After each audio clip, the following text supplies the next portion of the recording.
Meanwhile, you're always about women's business, always talking about the sisters, always talking to the sisters. They've got mahrams, they've got walis, they've got their guardians, and it isn't you. I mean, I hate to use their terminology, but this is about the most beta thing you can possibly do. Always in the women's section. And the irony is that these are the same ones who are endlessly droning on and on about masculinity. Meanwhile, you can't do the basic thing, the most basic thing that men do as men, which is to ignore women. I mean, I'm sorry, I don't mean that in an obnoxious way, but women have their world, their sphere, and men have their world and their sphere. But meanwhile, you're always trying to weasel your way into the sphere of women, under the guise of nasiha, under the guise of advice. But you're just like a peeping Tom who's trying to justify why he's doing what he's doing by saying that you're just trying to check up on the sisters to make sure that they're safe. No, it's not your business. The men are over here, brother. Meanwhile, you keep sliding your way back to where the sisters are. And this is very disrespectful. It's very insulting to their walis. I mean, let's take this offline, Let me catch you on the street talking to my wife or talking to my sisters about how they shouldn't go out, or they shouldn't go to the gym, or they shouldn't go to school, or you don't like the way they're dressed, or what have you. I wish you would. You better hope that that red pill you took is a painkiller, because you're going to be dancing cheek to cheek with the concrete here.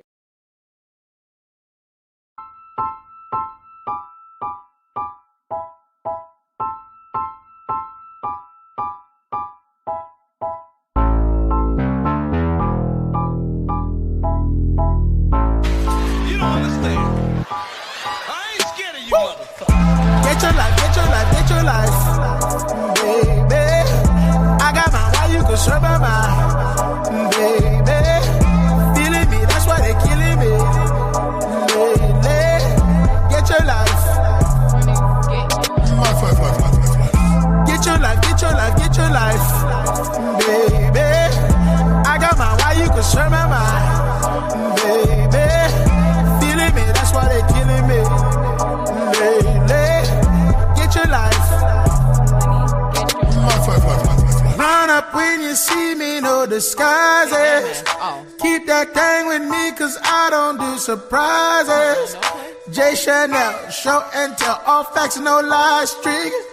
Get your life, cause I'm the type to come to it that 9 quick. Eyes on me, what you care for? Watching me, baby, care for. If you ain't a fan, where the cameras? Hide in the back with the bellboys. My circle so restricted. Hands raised like it's your religion. When I sleep, pay close attention. Fake friends out here pretending.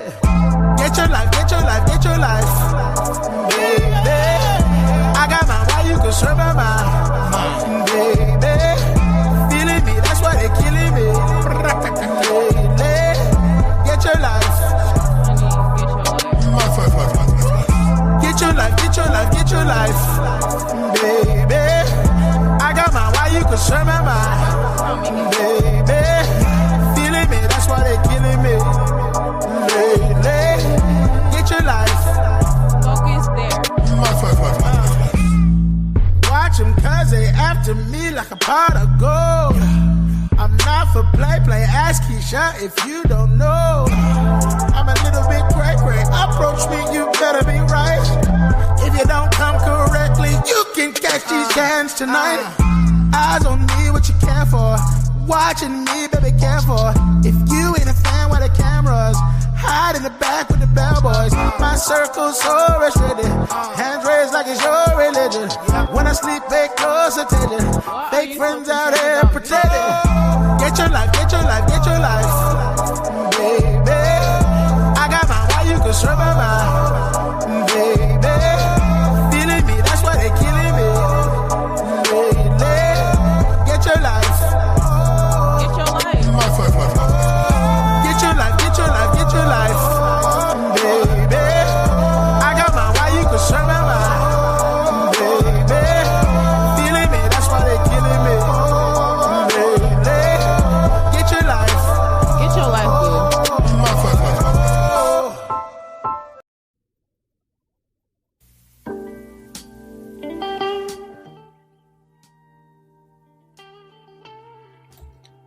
Alrighty, good morning, good evening, good night, and good afternoon there, ladies and gentlemen. Y'all give me a 1 or 2 down there in the listening lounge if you folks can hear me loud and clear. Let me get a 1 or a 2 down there. Hey, Shar, how you doing? Good to see you. Let me drop a 1 or a 2 in the lounge for me, if you don't mind. Let me know before I get started here. I'm going to try and keep this right at a little 2 hours there, ladies and gentlemen. I got something to do a little bit later on. But, I didn't. Thank you there, Shar. I got the 1 or 2. Let me turn down my background music just a little bit more there. So, yeah, I don't like to scream too much. Go cover a gamut of things there today, ladies and gentlemen. As you see, I didn't call this just as you say, my loose nigga roundup. We're gonna talk about a little politics. We're gonna talk about, of course, the Anton Daniels, what y'all want to call it, concubine, whatever you want to call it, debacle. We're gonna talk about did Corey Holcomb exposed the lead attorney, and we also gonna talk about the angry man. So I guess in a way it's going to be a loose nigga roundup. The angry man and what he said about Obama. Been back and forth a little babysitting duty for some folks over there. Not babysitting, but, watching some animals, some four-legged alarm bells, as I call them. So if y'all hear them in the background barking every once in a while, shh, don't tell nobody. They're doing what they do, protecting and serving. But anyway, ladies and gentlemen, how y'all doing down there? Whoever you're tuning in, wherever you're tuning in from, thank you so much. You could be anywhere, tuning in to anybody, but you decided to drop on through here. I ain't going to hold you long. Like I said, we're going to start to it. The first thing off the presses, stop the presses, stop the presses. Somebody sent me something saying Trump is doing a military buildup there in Iran there, folks. Anybody surprised? Is anybody surprised that him and Pete Hegseth is up to no good? But they're messing with the wrong folks. Them folks strike back. Full alert. Say no, drive, run, folks. Trump said one thing other than the immigrant thing, he ran on no wars. Remember that? Go look at his record since the year he's been in office. Pay attention to the news, folks. It's all over the news right now. Shout out to the person that sent me that clip there. You know exactly who you are. Thank you so very much. Listen, speaking of news and speaking of leaders, I don't know if y'all watched the hearings last week with the Attorney General, if you want to call her that. How she went up on Capitol Hill and made an absolute fool of herself. Made an absolute debacle of what they call the laws in the state, in the United States of America.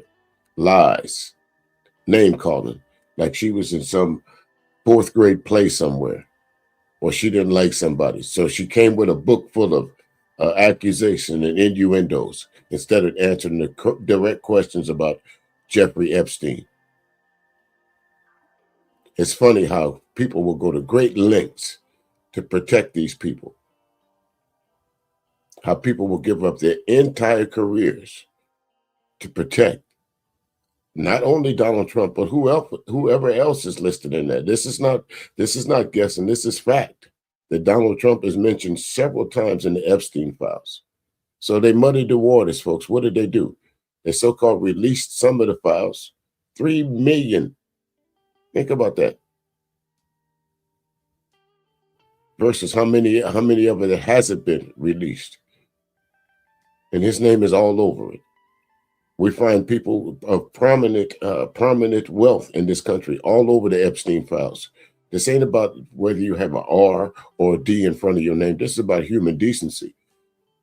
So for all you folks that's protecting these people, you got to ask yourself, why? Especially for you that have daughters, nieces.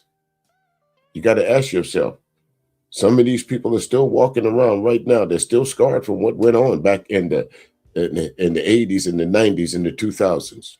There's pictures all over the place of these bad guys. We heard Kash Patel. We heard Pam Bondi. And anyone that could grab a mic on a Sunday say that there was no other people that they could charge. So who was Epstein trafficking all these folks to? The thousands of people.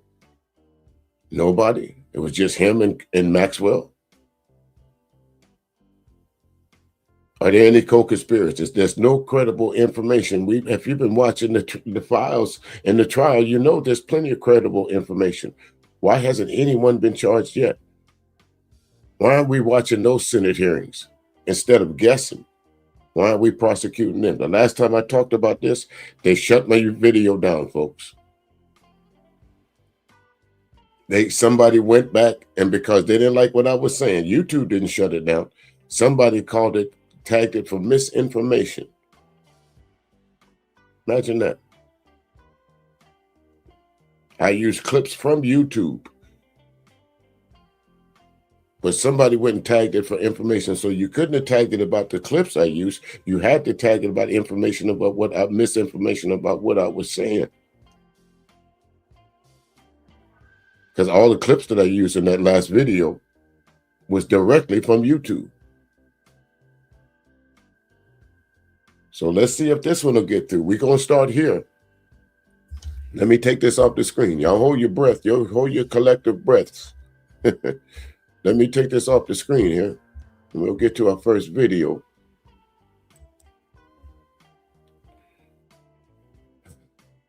This is the Attorney General, folks. Y'all pay attention to this. The gentleman from Maryland. And thank you, Mr. Chairman. I want to start by saying I appreciate what you said, Attorney General Bondi, and you said it to me personally, that you take the personal security of every member of Congress seriously and that people can contact you about that. And in these times, that's a very serious matter. So I thank you for that. Article 2, Section 1, Clause 7 of the Constitution is the Domestic Emoluments Clause. And it says that the president is limited to his salary in office and cannot receive any other money from the federal government while he's in office. It cannot be increased by $1. This president is the first president in U.S. history who has repeatedly sued the federal government for $230 million for the judicial search warrant at Mar-a-Lago, which was perfectly lawful and was never struck down. But now he's suing the IRS for $10 billion. He's suing the IRS for $10 billion. Let's pause that right there. Before we go any further, I want y'all to manage the scope of that. Donald Trump is suing the IRS. What is the IRS? Where do you pay your taxes to? Who do you look for in April 15th to get your money back?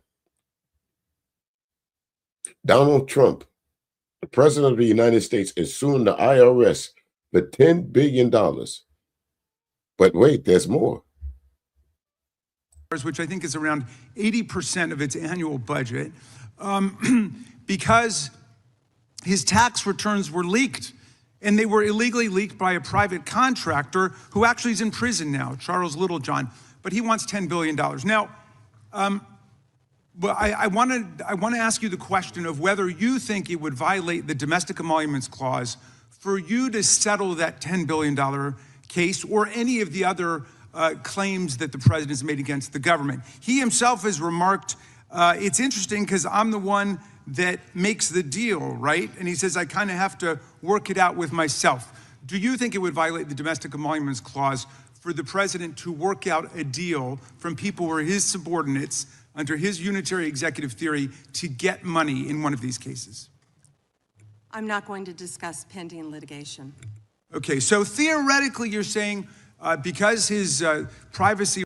She's not going to discuss pending litigation, so let's discuss it for a minute. Basically, what this senator is saying, this guy is saying, Jamie Raskin is saying that the president of the United States that should not be receiving any money while he's in office is enriching himself by suing us, the taxpayer, by suing CBS, by suing NBC. He has literally made billions of dollars while he has been in office. This is not innuendo. This is fact. Go look it up for yourself. His family has made several millions of dollars. Now he wants to sue the federal government, the IRS. As you heard Jamie Raskin say, 80% of their budget for $10 billion. And nobody finds that alarming. The way you hear folks still defending Trump and his policies. Still defending him. Explain that. rights were violated in that tax case, and they were. I'm with the president on that. I mean, his Mar-a-Lago thing is ridiculous, but there's no doubt that his tax returns, despite the fact that he promised to release them, despite the fact that every other president released the tax returns, he suffered embarrassment when it showed that he hadn't paid taxes for several years, and he had a right for that not to happen. Now, I want to turn back to the Epstein survivors, because President Trump may have been a little bit embarrassed by the release of those tax returns. How much do you think the claims of these survivors are worth? And before he goes any further there, the reason why he was embarrassed because it shows he didn't pay any taxes, or when he did, it was a minuscule amount. Trump found every loophole that he possibly could to avoid paying taxes. And when he did pay, he didn't pay very much. Again, documented. This is not innuendo, YouTube. This is documented. And there's some years that he didn't pay any taxes at all. Zero. The good congressman from Kentucky just pointed out there were lots of survivors who had decided, for reasons of their own, never to release their names. That determination was represented to people in Congress, and we built it into our federal law that their names could not be released, and yet you published their names, their phone numbers, their addresses, personally identifying information. If Donald Trump can get $10 billion theoretically from the Department of Justice, how much should these people get for a far worse violation of their privacy rights and a far greater danger established to them in their lives? Do you even know who Chase Mulligan is? You're so obsessed with, you Okay, don't, do you? I'm going to teach you the rules again. You're the Attorney General of the United States. We have rules here. You're obsessed with him. You're the Attorney General of the United States. With And the rules, obsessed with Donald Trump. You No. have Trump derangement syndrome. Mr. Chairman, Chase I'd like my time Mulligan will be restored. I'd like my sentenced time next week. restored.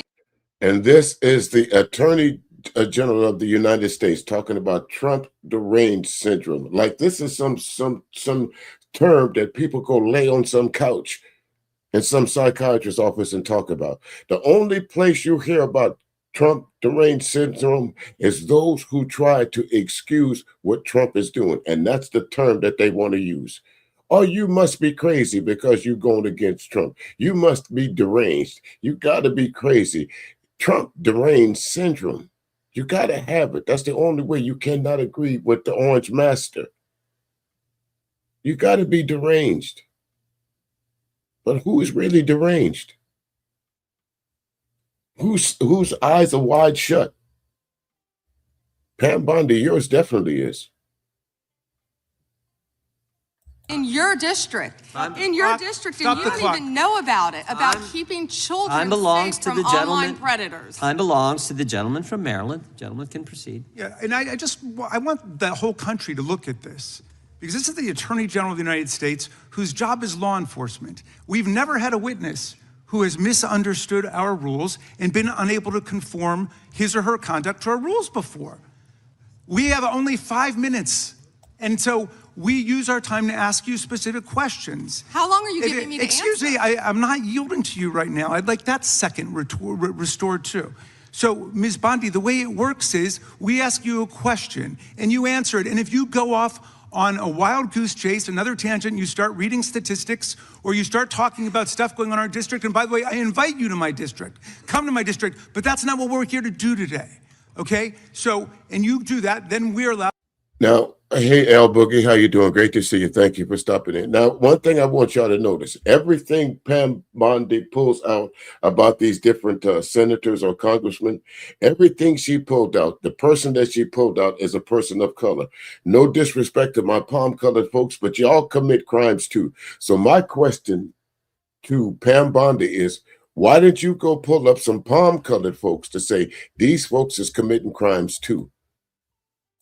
Hey, Candy Cane Lane, how you doing? And speaking of Candy Cane Lane, she said something earlier today that I'm gonna cover a little bit later on.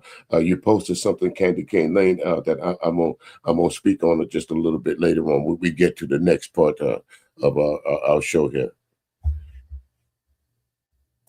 To say we reclaim our time. At that point, you have to be quiet. You have no choice. You have to be quiet. So I hope you understand the rule of this board. Now, here's what I want to ask you. You're in law enforcement. We've seen all kinds of evidence of crimes. And when we go over to the Department of Justice for the 4 computers for every member of Congress, we see more evidence of crimes. Will you create a joint task force of the Department of Justice and governors and state attorney generals and district attorneys across the country to investigate the crimes that have taken place against these victims and more than 1,000 like them? The DOJ is not doing its job. Will you create a task force with state and local law enforcement to make that happen?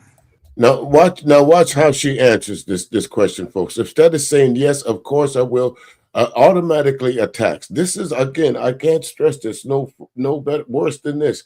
This is the seated Attorney General of the United States.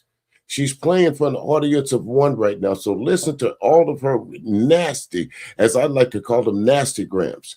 Instead of talking about what's going on, she is now about to do this. Gentlelady can respond if she wants to. Thank you, Chairman.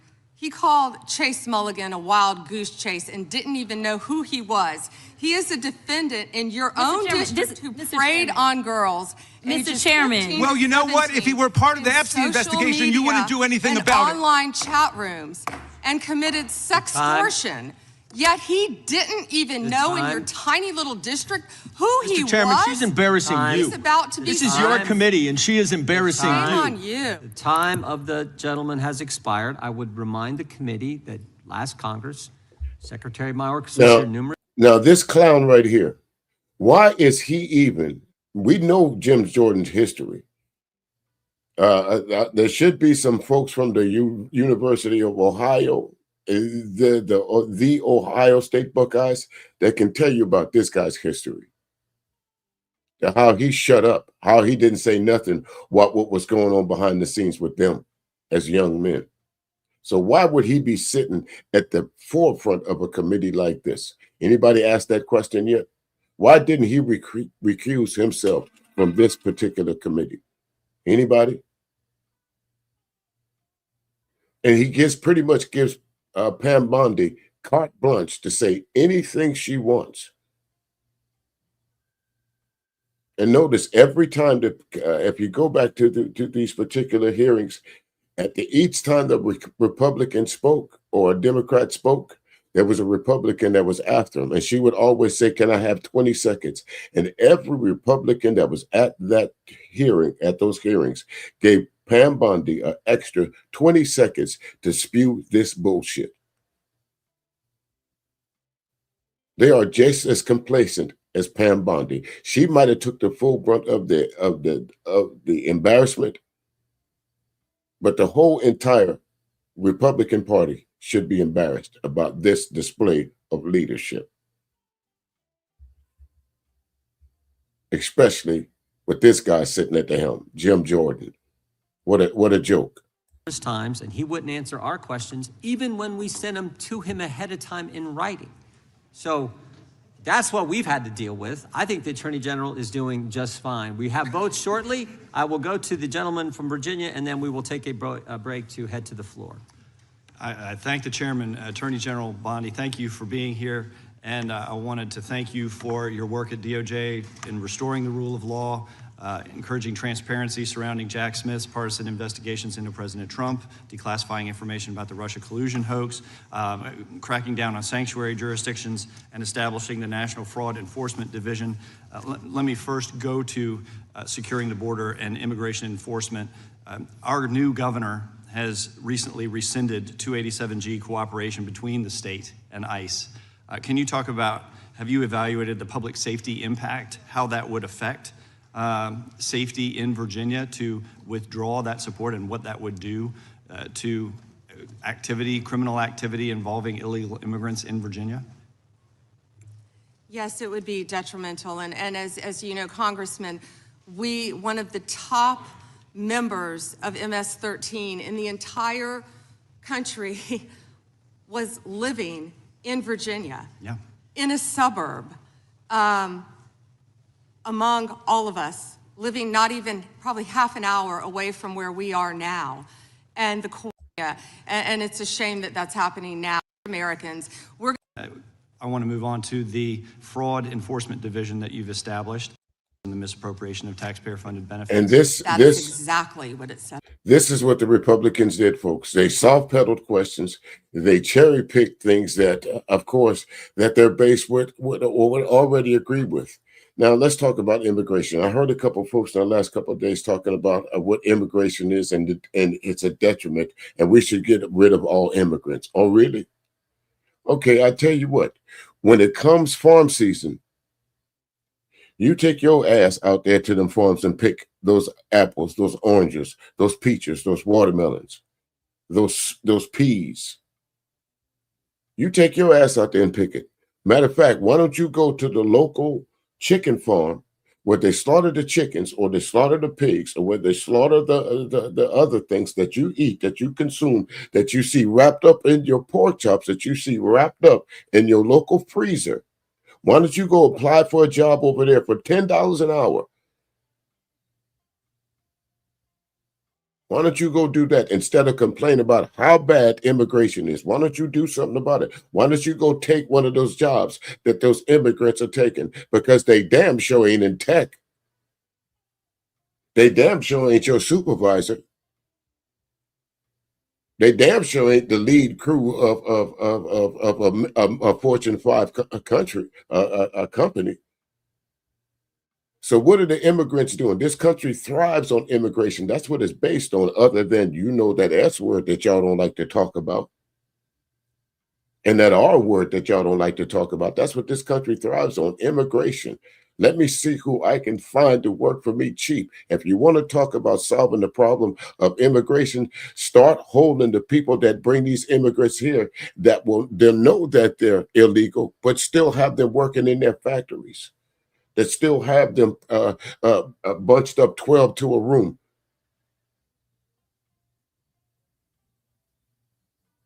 If you want to hold somebody accountable, who the immigrants working for? I don't know. Who they working for? Are they just coming to America squatting at your front door? Are you giving them a job, cutting your yard every 2 weeks? Who they working for? Who's hiring them to work in these chicken factories? Who's hiring them to work at these car lots? Who's hiring them to work at these jobs that nobody wants? Pam Bondi? You think she going? And look behind her. There's 2 survivors behind her right there. But she's talking about holding folks accountable. Not once during the course of those hearings, those 2 women behind her, did Pam Bondi turn around and say, look, I'm sorry what happened to you. But she's talking about holding somebody accountable. Come on, folks. Do y'all expect better? This is what you voted for. This is what we told y'all. Project 2025, we told y'all that if Donald Trump got a second term, he learned from his mistakes. Next time, he said he was going to get in office, he was going to put only people around him that agreed 100% with him. And if you did, you got the fuck on. He told you that. But there will be a day of reckoning. Pam Bondi, Pete Hegseth, and those who was about to take us to war in Iran, it will be a day of reckoning for this. Let's listen to a little bit more of her bullshit. To help. Okay. I know that whether it was related to fraud specifically or another subject, that under the Biden administration, there was a sitting member of the Virginia General Assembly under investigation. Is that investigation still ongoing? Can you speak to that? I can't discuss that. Okay. I'm going to move on. Of course you can't, because you won't discuss the fact that there is somebody in Trump's cabinet right now that took $50,000 bribe on tape from the FBI and has not been charged yet. So miss me with the idea that you're trying to stump up crime and fraud in the United States government. $50,000 on tape, video, go look it up. That he has not been charged of it, just swept under the rug. But they always want to blame Biden. Biden did this. Obama did this. This Epstein shit been around for years. This stretched all the way back to the Bush era. They could have gotten. They could have got rid of Jeffrey Epstein years ago. Excuse me. He was supposed to be locked up years ago. But the Repubs only want to point out what Biden didn't do. What did Obama? Okay, the Obamas didn't do anything either. But Merrick Garland wasn't shit. He didn't even want to impeach Trump for the obvious crimes that he was doing. Because it was politically incorrect.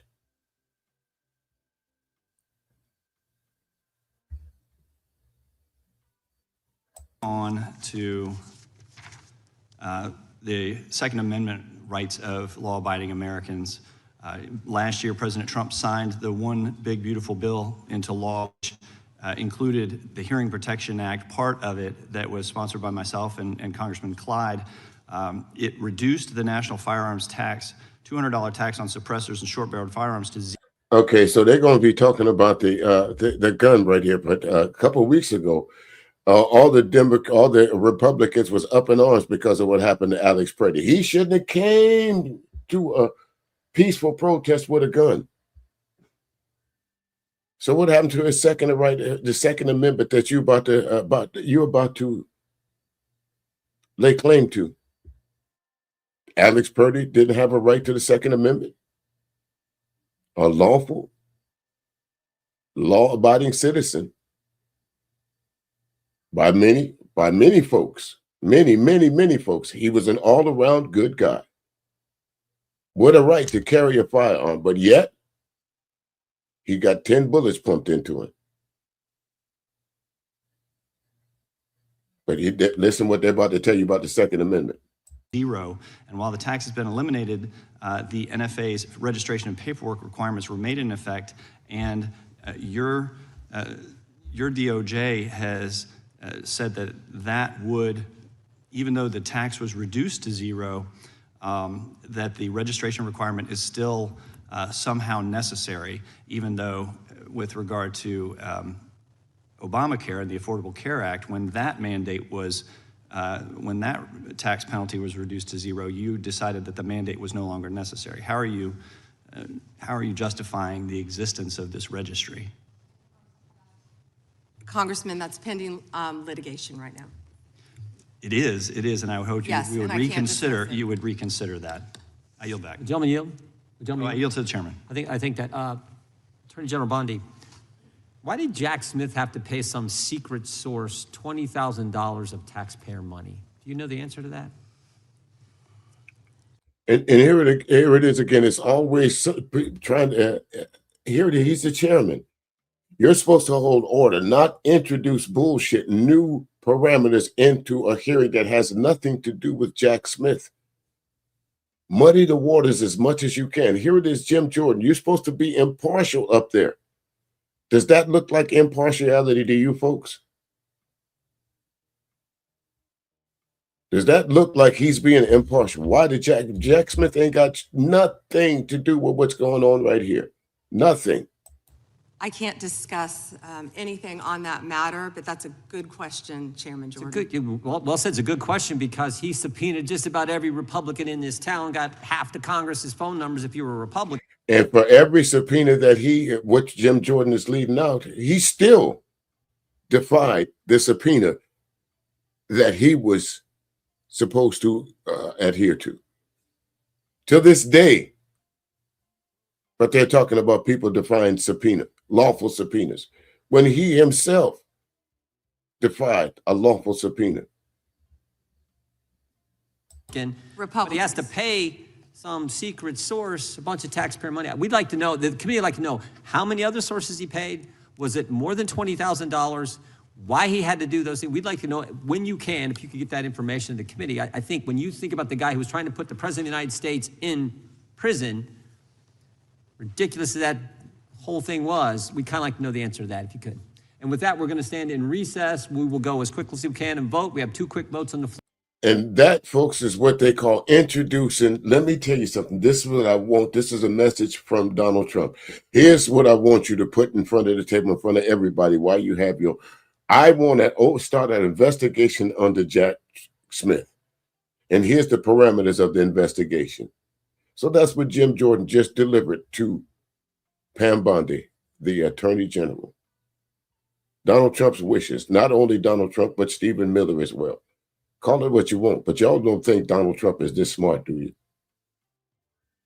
Y'all don't give him that much credit, do you? Let's get this off the screen and move on to our next thing. Now, y'all remember a couple of weeks ago, Donald Trump decided during the kickoff of Black History Month to retweet or tweet a racial epitaph of Michelle and Barack Obama, which is expected. I don't know why people thought anything different. I don't know why people was expecting an apology from Donald Trump on this. But what troubled me the most was the Black people that defended Trump. And some of these so-called Black people, Beano Nation, Black in name only, like the Angry Man, had something to say about that. Now, I don't know, Zahara, I don't know if you're out there, but you know, I told you sooner or later we was going to do a loose nigga roundup on Angry Man. So that's definitely coming. But for right now, I want y'all to listen to what this dumb fuck said about the Barack Trump incident. Now, I want y'all, before we get into it, I want y'all to think about this. Let's take politics out of this. Somebody you know takes the time to put your wife's picture on the face of a ape, orangutan, monkey, whatever, along with you. As a man, what do you think I'm going to do to you?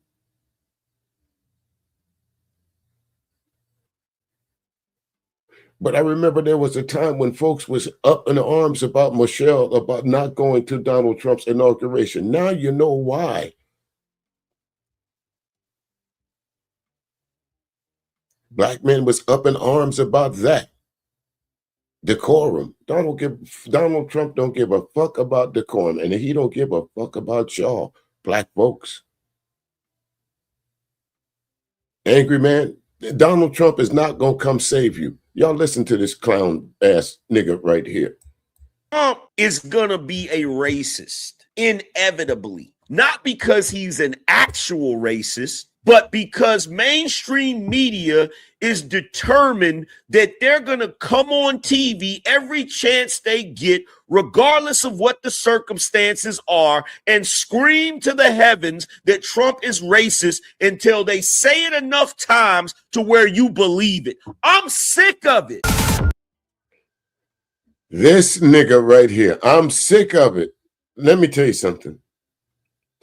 If your cousin say you're a racist, if your butler say you're a racist, if your niece say you're a racist, if your brother say you're a racist, if your nephew say you're a racist, if your daddy was hanging out with racist organizations, if you throughout the history of you have called out for the degradation of Black people just because you hung amongst us at one time in the 80s and the 90s, that don't mean you're not a racist. Now, history speaks for itself when it comes to Donald Trump and his, I'm trying to find a good word here, his reaction to Black folks. This was the same man that said if he died, he would want to come back as a Black man simply because Black men get everything handed to them. Some folks, some of y'all took that as a compliment. He called for the, thank you, Candy Kane. He called for the execution of the Central Park Five. And once these men were exonerated, after they went through hell in prison, because understand, these kids, they were teenagers when they went to jail. Donald Trump called for their execution. He took out ads in all the major newspapers in New York at that time. Because you have to look at it. At that time, that was how folks got their news. Wasn't no internet yet. So you had one of the richest so-called white Americans taking out a full-paid ad calling for the execution of you. You think their families didn't catch hell? Y'all think not? How about some of y'all liked what's her name? Manigault. What's the lady's name that was in Donald Trump's first cabinet when she was saying, "Oh, Donald Trump is a racist." Yeah, I heard him say. Y'all brushed her off because everybody was mad at her. You could fuck up and still tell the truth, and that's what what's her name, Omarosa. That's what she did. She fucked up, but she still told the truth. She took the Kool-Aid of Donald Trump too. Marjorie Taylor Greene drunk the Kool-Aid. Absolutely, she drunk the Kool-Aid of Donald Trump. Now you see where she at.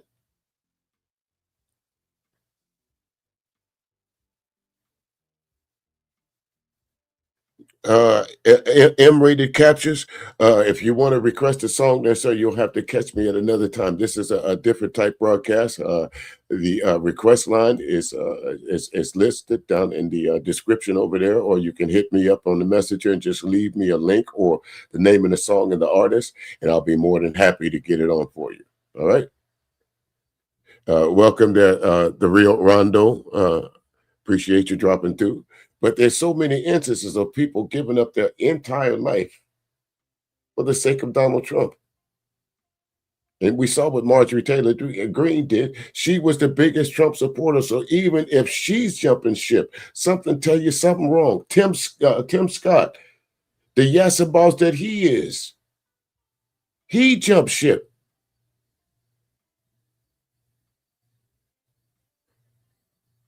He jumped ship. Rand Paul, all these folks that said that they was rocking with Donald Trump, his what do you call it? His approval rating is the lowest of any president. But still, y'all got folks rocking with Trump. Hey, I ain't mad at you, but don't be mad at me because I'm pointing it out. Don't go hitting my channel for misinformation when the damn information is right here in front of you. This ain't an accident. Listen to this nigga right here. This is why I find this shit at. This is why I speak on this. Listen to this. You know damn well you don't drive no car like that. Be no nation, black in name only. So why are you even speaking about us? If you black in name only, that means nothing else affects you except for how people see you walking down the street. Black. So why are you speaking about us? Angry man. I'm gonna use my African voice. So you bitch ass nigga.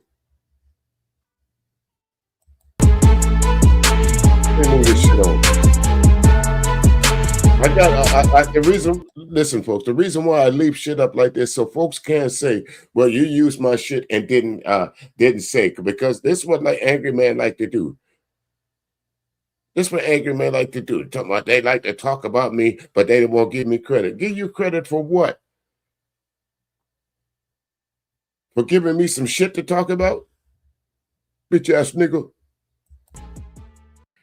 Someone in the Trump administration, someone in the White House,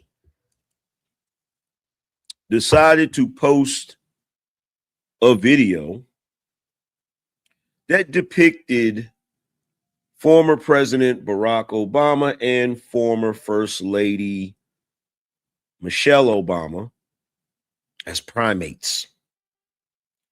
Now, needless to say, okay, before we goes any further, first of all, you know, you hear all these folks all the time. Hey, there's a horror. You stepped in right at the perfect time there because you just what you're calling him, angry clown. So you know, it's so many times these folks are in these echo chambers for so long, they really believe the shit that's coming out their mouth.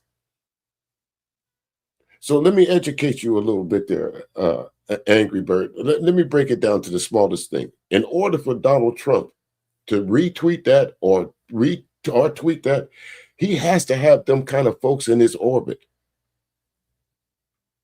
Those folks have to be around him. Those are what they think. And we know throughout history, since you only identify yourself as black in name only. Let me give you some more history. Black in name only, dumbass.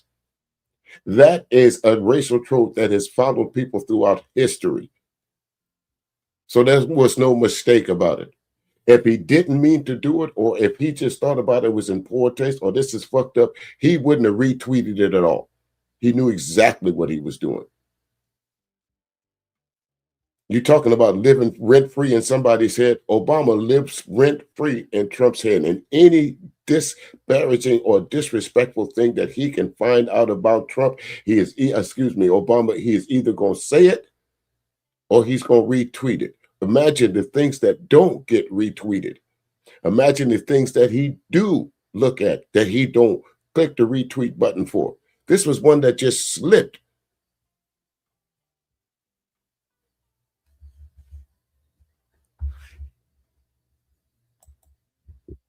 Needless to say, mainstream media is running with this story. Mainstream media has already decided to be completely outraged. Oh my God. Oh my God. It's the most racist thing that has ever happened in the history of ever. Right? But they left out context. Here we go. See, they left out a lot of context, right? See, I told you, they always try to throw this, they left out context at you. I told you that. That's what these dumb asses do. SMCC, we just a little bit of everything. You missed the opening salvo. Now we're just moving into the YouTube streets. Sure. Range 488. What's your question? Go ahead.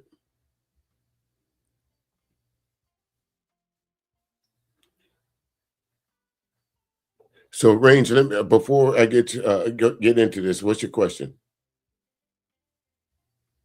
I'll play this, and we'll listen to Angry Man while I wait for your question. So this is what I'm going to do. I'm going to play the whole video so you guys can see what the video has in it.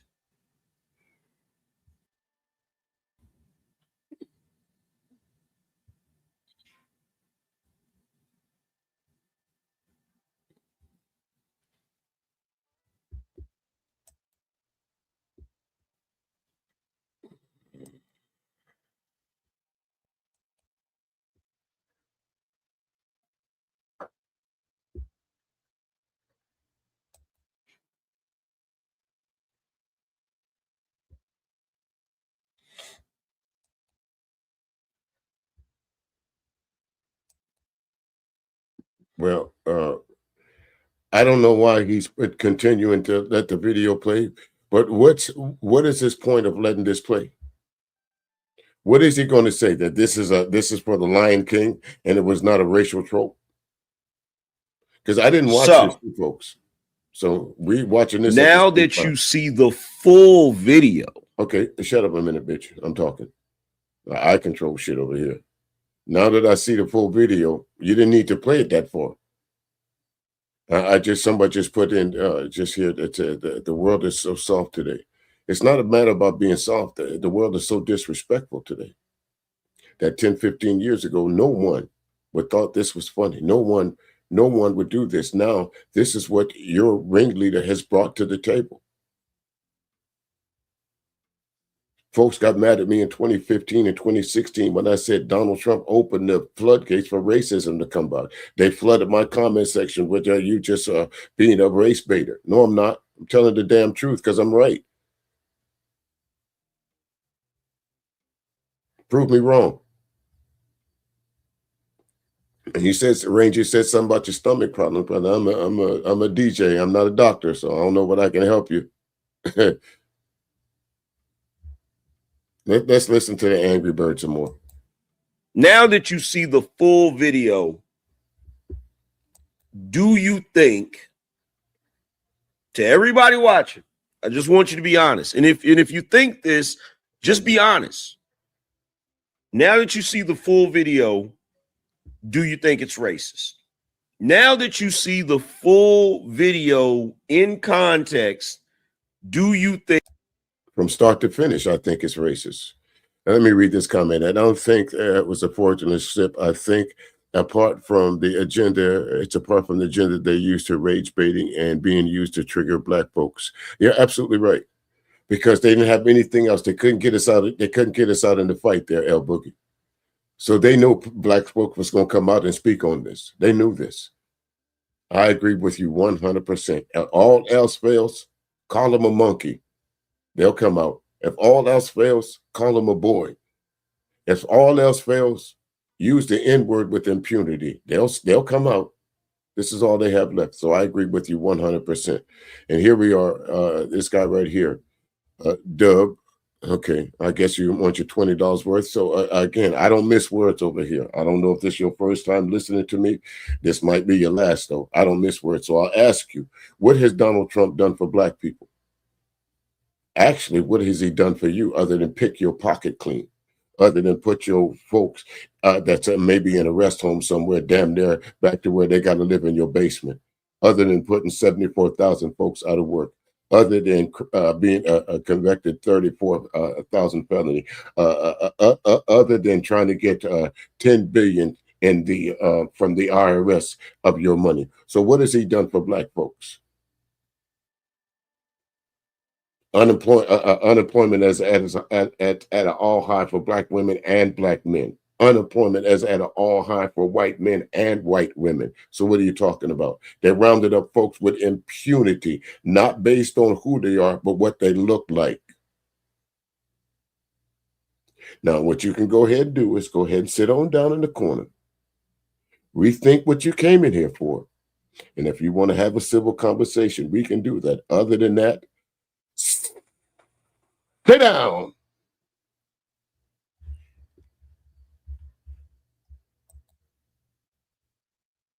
Think the intention of the video was to be racist to Barack and Michelle? Because I do have to point something out real quick. Because I will say this. Now, is it in poor taste? Possibly. But I do have to point this out, right? They had Joe Biden as an ape too.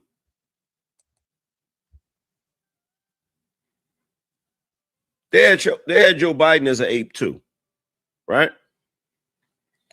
So first thing we got to point out, because I got a lot to say about this. I got a whole lot to say about this. It really don't matter. It doesn't matter what you got to say, to be quite honest with it, because there they go, back to what Biden said. Okay, this is not about Biden. This is about a seated president of the United States making an accusation or putting out a racial trope about a former president. Fuck the civilians. A civilian did that to Joe Biden. It's a different playing field. A seated president put out a racial trope about a former president and a former first lady. Point blank, full stop. There's no comparison to who did it to Biden. There's no comparison, angry man. But you'll keep on running that damn suck until you think you done had a mic drop moment and stop them for a cash app or two. The first thing that we need to point out is that the White House didn't create this. Makes no difference. Trump's team did not create this. So who created it? Okay. Who they created did not it? create it, right? Who did? Who did? Who In fact, oh, who did? It's even more diabolical than you think. Okay, here we go. Okay. Y'all listen to this stupid shit here. There is some sort of discrepancy around whether or not they even posted this. What you mean? What the fuck is the discrepancy? Have y'all heard any? Honestly, this is why I stay away from dumbass. This motherfucker got up this morning, ate a big bag of dumbass before he recorded this video. Discrepancies in what? What is the discrepancy? Have we seen a president of the United States retweeting or tweeting for the first time the former president and the former first lady as primates. What's more diabolical than that? I don't give a fuck where it came from. But this is the guy that y'all go over there and sit up under. Candy Cane, this is point to you now. You put something on your community tab earlier. When did we start holding us accountable? When do you start listening to this shit right here and make a conscious decision to say, you know what? I'm not going to support this guy no more because this shit is ludicrous. I'm not that dumb. They live for your money. They live for your super chats. We're going to talk about the lead attorney, how he had y'all fooled. But when we was talking about him a couple of weeks ago, a couple of months ago, a couple of years ago, calling him out, talking about this guy can't be a real attorney when he got his nose stuck in everybody else's business. I don't give a damn if it's client attorney privilege or not. You can still be the held to bear for some of the shit that you say. Remember when he was fucking around with Tasha K?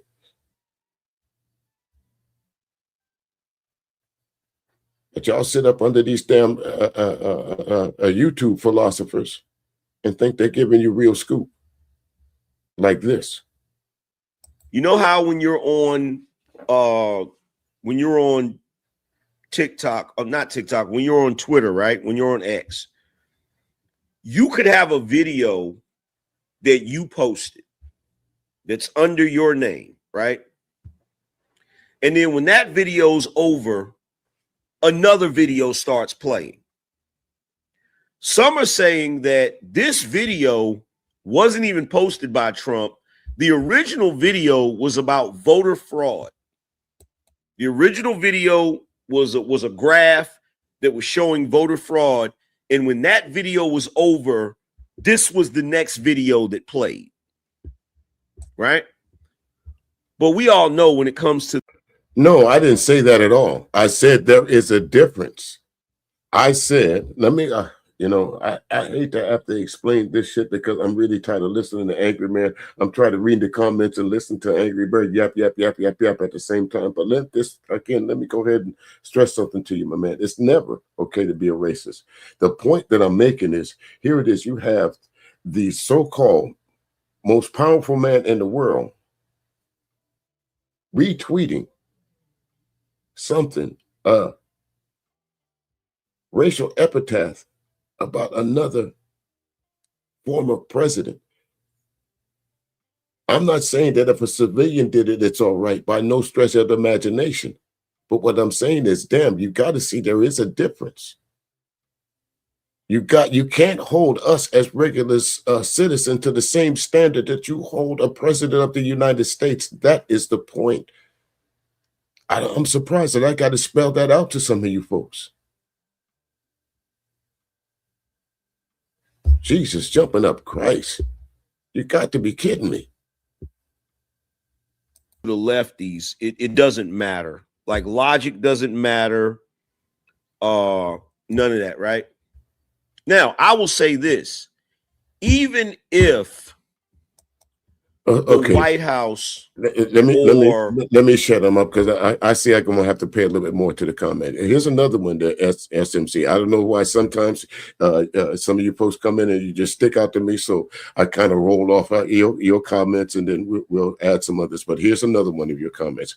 The fact that you let a fake video get you tilted like this is wild. What's fake about the video? What's fake about the video, SMC? Did we not see the former president and the former first lady depicted as animals? So which part of that is fake? Do we now know that the sitting president of the United States, regardless to where they originated from, it wasn't fake, it was created. The purpose that it was created for, it served its purpose. Brought you here, brought me here. You to defend racism, and me to point it out. So which part of that is fake, sir? SMC?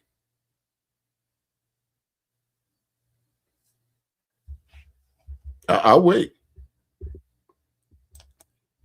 Let's see. What's this next comment here? Trump called the cops on Epstein in 2006. Trump locked up Epstein in 2019. Trump released the files 2025. All the Democrats did was get money from Epstein PDF hiding.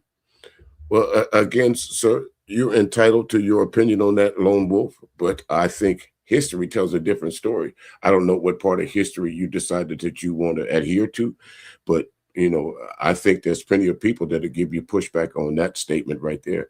I learned to stay away from that because folks like to go and flag you when you disagree with them about the Epstein files. So I'm going to stay as far away as I possibly can in real life and online. But no, I'll just say it like this. I disagree with your statement. I disagree with you wholeheartedly. So what we got to do to fix it then? Honest question. Well, I think honestly, SMC, if you're being honest, I think we got to start holding these people accountable. We got to start hitting the people that put Epstein in play. Because let's face it, for the amount of years, regardless of whether Trump put him in jail in 2006 or he was still released. In the jail that he put him in, he was able to pretty much wander the streets. He just used the jail as his sleeping quarters overnight. So what punishment was that? Again, y'all want to exonerate Trump and the folks but they allowed this guy, and there's several pictures, several videos of Trump hanging out with this guy. How do you guys look past that?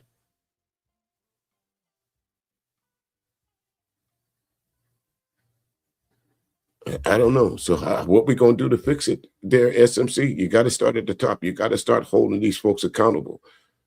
They say if you shake the bushes, the rats will start coming out. These rich and powerful folks are not going to go down by themselves. They're not going to sit in jail for 20, 30 years and not tell on somebody. I guarantee you that.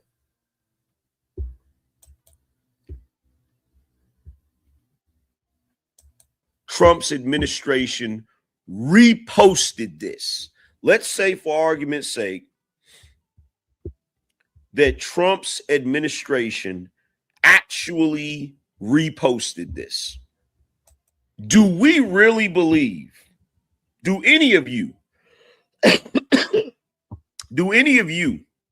believe that Trump is somewhere on his computer making AI videos of Barack and Michelle Obama as primates? Do y'all believe that? No. Do you believe that every single time something gets posted on Trump's Truth Social, it's him personally doing it? No. We know that. Of course, it's not. We know that. But let y'all tell it. When Trump posts something you like, it came from his hands. When he posts something you don't like, you want to obfuscate and blame it on somebody else. So which is it? Is he a genius or is he a yassa boss? Which one is it? Is he leading the country or is he being led by somebody else? Which one is it, angry man? You can't have it both ways. Anybody that has common sense knows that people at that level, people with that sort of following, they have people that manage their social media. But I have something that I want to say about it. And oh yeah, by the way, for all of you conflict creators that did not have a problem with Corey posting, creating a t-shirt that had, this is why I'm glad. Now, again, here's another problem that I'm having with these so-called content creators. They want to introduce politics, but then all of a sudden they want to bring it back to the YouTube streets. What the fuck can Corey Holcomb do about What my man just did. What does Corey Holcomb have to do with this? What's up there, Rums? How you living? How you living? Hey, listen, you're not the only one that holds that opinion. Listen, this guy's been a thorn in my side for God knows how long. Any chance I get to point him out as wrong, I'm going to do it. And this is another one of these opportunities of me through the years of pointing Angry Man out. But you know something, though, Rums? What Angry Man has done, I've seen him on panel after panel. I've seen him confronting a whole lot of motherfuckers, but he has never confronted me. He's never taken the time to give me pushback. Do you think of all this time that I have been doing videos on Angry Man, he ain't seen none of them?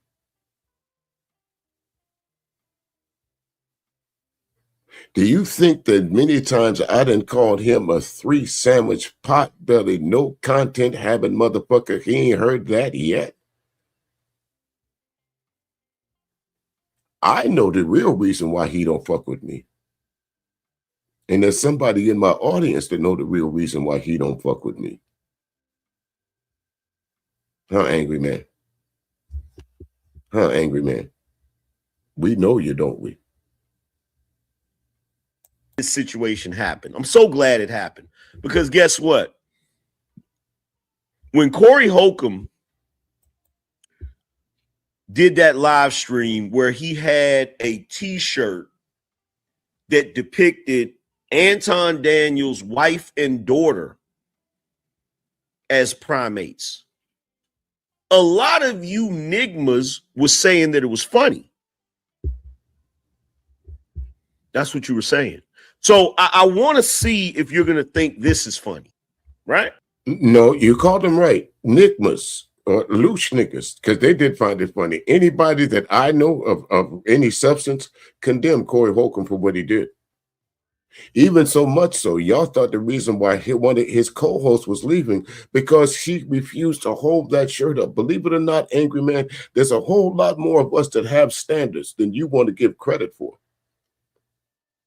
It's the folks that you hang around that had that problem.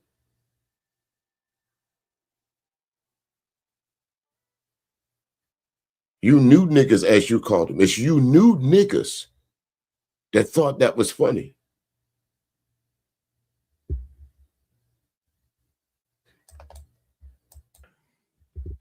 I want to see if y'all think this is funny. I want to see if y'all are going to make the same excuses that you made for Corey Holcomb, right? But regardless, you can think what you want to think about Trump, about this video, about whatever. That's your business. It is what it is. You can think whatever you want to think. But I'm going to give you my thoughts on it.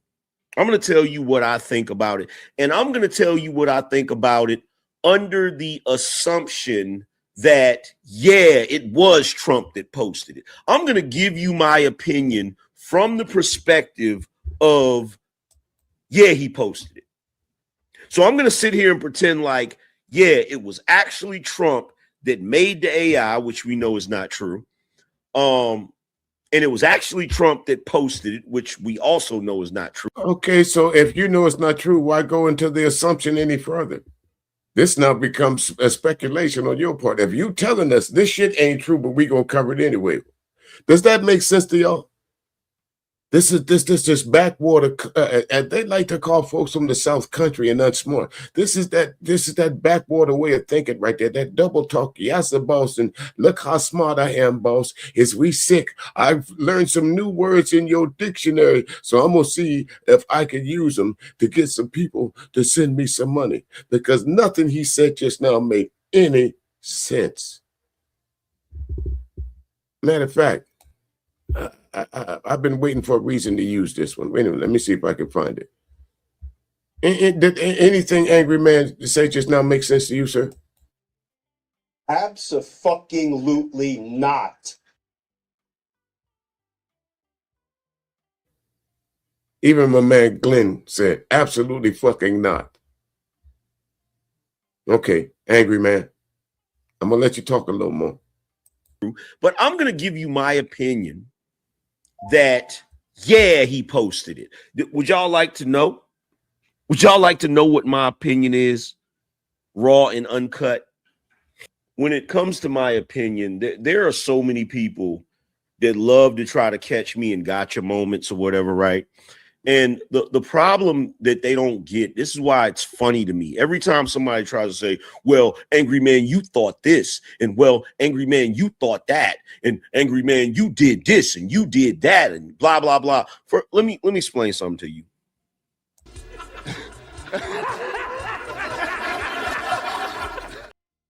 Require your approval at all. You individuals that are detractors of mine that love to try to see if you can catch me in some hypocrisy. Oh, nigga, please. Nigga, please. Much of a fuck I don't give about your opinions. Trust and believe this misanthropic individual in the Rock and Michelle. Didn't I tell y'all? That's under your name, right? And then when that video's over, another video starts playing on his computer. I messed up. Had a T-shirt. Okay, let me. Well, angry man, you thought that, and angry man, you did this, and you did that. Right blah blah blah. Let me explain something to you. Okay, listen, folks. Right now, I feel like he is talking to me, so I'm going to respond in kind, okay? Because right now, I feel that he is talking to me, okay? Because I've covered Angry Man over the years, so I feel that he's talking to me. And you might be right there, Candy Cane Lady. He don't want to give a brother some shine, because I'll do him like that blue-haired Destiny did him. I'll put him to shame. We need no light to see through you, Angry Man. Machinations of the angry man do not require your approval at all. You individuals that are detractors of mine that love to try to see if you can catch me in some hypocrisy or catch me in a gotcha moment, you really don't realize how much of a fuck I don't give about your opinions. Trust and believe this. Wait a minute, Danny. I'm sorry. I almost skipped over. What you mean they need a fart? Hey, what's up to HT Ball One? Hey, Danny, how you folks doing? Again, Angry Man, I know you can. There's a way that you can go back, either look at the comments on the screen or go back and open up the comment section later on. But these are the folks that they're coming over because I'm talking about you. A lot of these folks I've never seen before. So when you hit the algorithm, sir, you don't hit it in a good light. That's brought on by your own saying shit like this. Wait a minute. Misanthropic individual could care less what you think about what my opinion is. I'm the type of person that I could have a friend and my friend could do some shit and that friend could be dead wrong. Right. And you could look me straight in the face and come with nothing but pure 100% logic and say, well, you know, he did this and then he did that. And, you know, logically it's wrong. I've even heard you say that particular act is wrong. And I'll look you straight in the face and say, I don't care. Right. I don't give a shit. Well, I don't care. Again, there was an old song back in the face, smiling faces. You smile in your face. Sometimes they pretend to be your friends. They show no traces of the evil that lurk within. Can you dig it? Smiling faces tell lies. I got proof. It's power in music, folks. You see how easy I debunked what he said. That's not nothing new, Angry Man. That shit I've been hearing it since at least the damn 70s. That ain't nothing new. What content did you just put out just now? A whole lot of folks will come to you and lie straight to your face until you catch them red-handed. Okay, L Boogie. They don't tell the truth, do they? You catch them until you catch them red-handed to where there's no way for them to scheme or scream out of what you caught them in the lie that they've been telling you over and over. No amount of straight face, no nothing. I think as an adults, we've all had that happen to us at least once or twice in our life.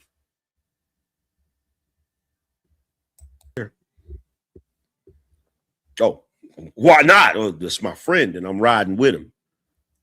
I don't give a shit. I'm not one of these individuals that allow people to try to use,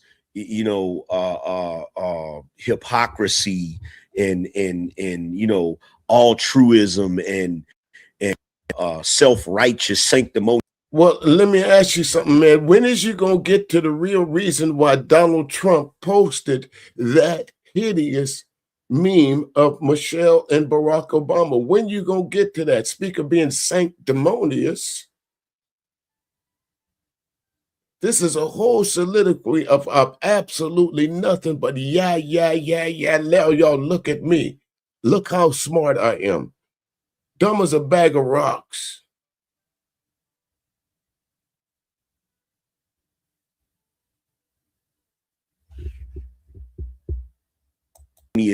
Bullshit to try to divide and conquer. I don't like that. I don't like that because I know that you're using the concept of righteousness in a nefarious way. You're like, okay, that's not righteous, but you have ulterior motives. See what it is now the pieties of the brother of the, excuse me, what is that again, my brother? Speak to me. That's some 70s wah-wah guitar music before they send that nigga to prison talk right there. Nigga that been in jail, in and out, think you know everything. They call them jailhouse lawyers now. They learned a few big letters and they try to incorporate them words on every fucking thing they use. Where do you think In Living Color got that damn skit from? Niggas like you, angry man. See, the pyorrhea, excuse me, I meant the diarrhea of your damn mouth tells me you about as dumb as a bag of rocks. You about as useless as tits on a boar hog.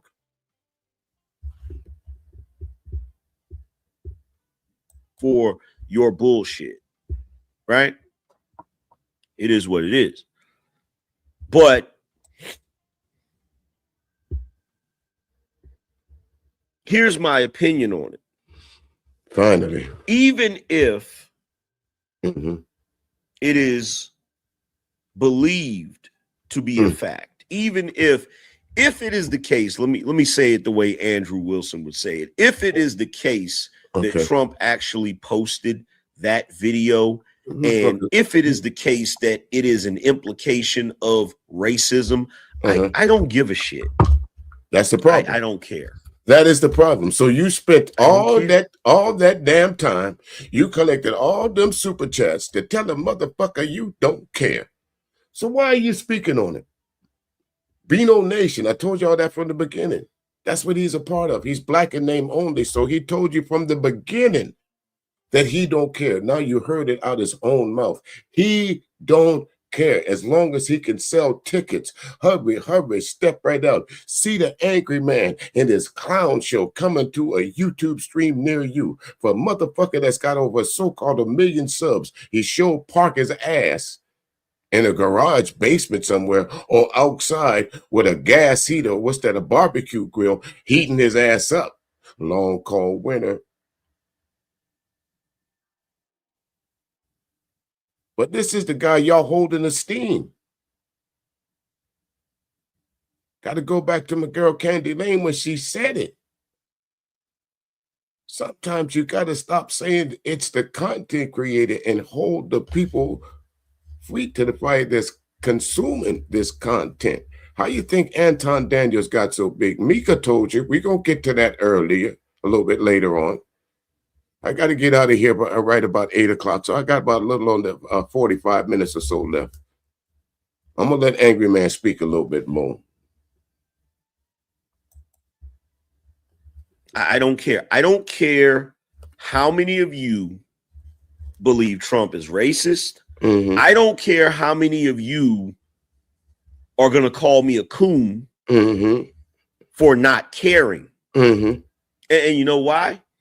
Because I've come to the realization That you a that coon. I'm sitting back and I'm watching. That you a coon. You already know that. I'm sitting back. You already know that. You a coon.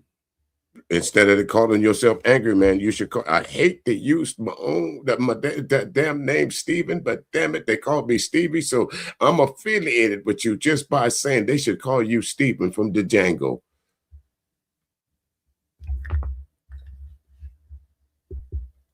What he came in here talking about toads? Wait, hold on. Let me see if I missed some folks coming through the game here. Coming in. How you doing there? Auto passing, Automobile 71. Hello, USA. I don't know where you're from, but thank you for stopping in. Freedom. Let me see what you say here. Legalized dreamfish, Colorado River toad, cane toad, Yapo, Villica. What the hell is that? What is all of this? What is that, man? Okay. All right, my man.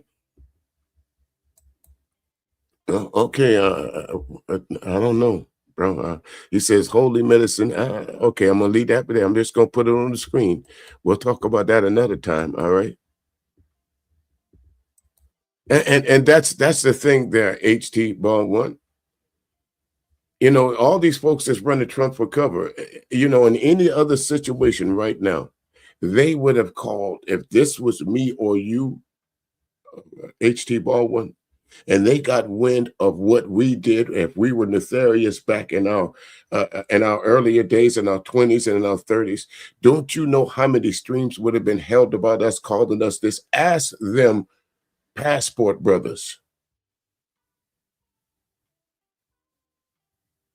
To me, it's always called misplaced frustration. It's called that blind leading the blind. Trump is blind. He has blinded all of y'all to believing that it don't make a difference what happened to these young girls back then. I pray that none of y'all have girls, especially when you put it on wax like you do, and your daughter, your niece, your cousin see that this is what you think about someone that might have been SA'd at some point in their life. And I'm watching as this all plays out, right? In fact, let me show you. I'm gonna give you a perfect example of what I mean. Okay, here we go. Let me pull this up real quick. Here we go. So here's an example of what I mean, and this is the BS, right? Okay, what you got? So you can kind of get an idea of why I feel the way I feel. Well, we already President know why Trump you feel just that way. Posted on social media a hideously racist image of President and First Lady Obama. Nigga, go blow your nose. It came in the midst of a wild social media jag where the president was retruthing or truthing all sorts of stuff. It started last night at 10:26 p.m. and continued until midnight. There was a video of some deranged person confronting me at the Republican National Convention. I had my earbuds in, didn't hear what you had to say, but I guess President Trump thought that was newsworthy. There were some now let me pause this real quick, right? So here you have Tapper, and this is what's amazing about this. What's amazing about this is whenever liberal white folk play the victim when they feel something racial has been done to black people. Now, I just want you to think about that for a second. I just want you to think about that for a second. President Trump just posted on social media. He's a liberal white guy.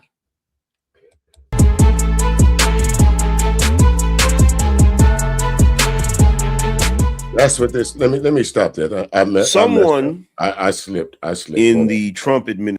I'm sick of it. Okay. I'm sick of Jake Tapper. I'm sick of Joy Reid. I'm sick of every one of you leftist assholes that don't know how to say nothing out of your mouth except Trump is racist, Trump is this, Trump is that, Trump. I am so sick and tired of the meat stretching. Get off that man's Johnson. Jesus Christ. Now, since you took it there, who is screaming? Who is getting teabagged right now? Because you don't see the average person with any sense of dignity, any shred of dignity trying to defend Trump, regardless of whether for stealing billions of dollars, enriching his family, or his racial epithets or tendencies. Trump is a nasty man, bottom line to it.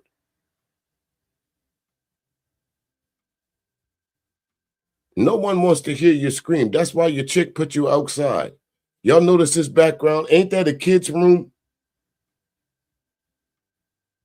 Huh? Or is that the kitchen? Or is that the cupboard? It's cold out there. Come on. Look at his background. They got little flowers in the back. The Grinch. See, this is another thing. When you folks open yourself up to criticism by having your background exposed, you people got to say, "My, how the mighty have fallen." Because I thought a man with over 1 million subs that's making all this money on YouTube would have invested in a better studio by now. Put a one in the chat. Put a one in the chat. Press, like my man said, press one.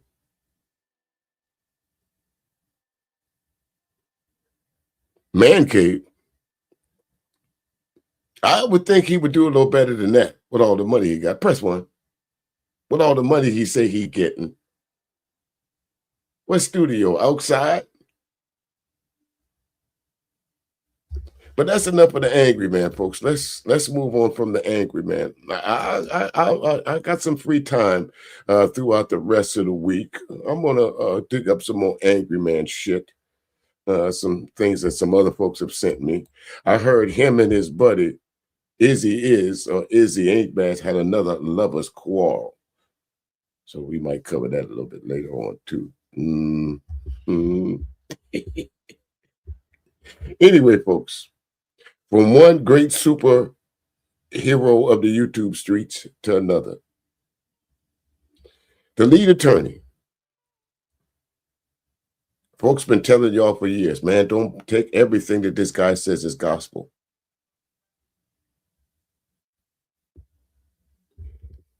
Let me see. Hey there, Navik, can you shout out my friend Finn Germanes? What's up? How you doing? Thank you so very much for tuning in. This is the what do I call this? This is the Chop Shop. Yeah, I got so many different things going on. Thank you folks for jumping on in. Finn, how you doing? How you doing? Thank you for dropping in. Let me see. Where was I at here? Oh yeah. The lead attorney, as he calls himself, the lead attorney, made some heavy accusations about Corey Holcomb. Not only did he make them about Corey Holcomb, he made them about Corey Holcomb's lawyer. I decided to sit back and wait to see how Corey Holcomb's lawyer was going to respond. Because, again, you learn about the law in two ways. Either you on the good side of it or the bad side of it. Sometimes it rubs off. But me being on that side of the law says that, wait a minute, what the lead attorney doing ain't right. And he's trying to cover his track by showing that, yeah, he had what they call permission to interview Corey, but that was kind of, well, y'all know my man over there. What's his name? Here we go. Not for Humans. Y'all can check him out over there. I put his link down in his stream. You can go like, share, and subscribe if you want to. But I think he had the shortest version of what I was going to talk about. Corey's lawyer wasn't having it. Was the H.T. Baldwin?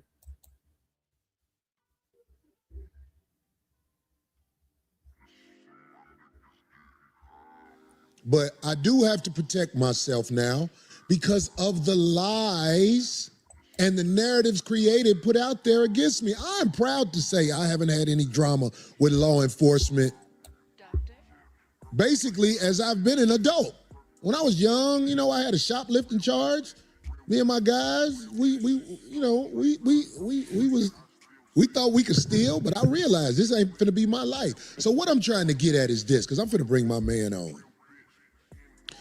The liars are so in power. The wicked is so in power. This week, somebody lied and they tricked a lot of people into thinking that they didn't lie.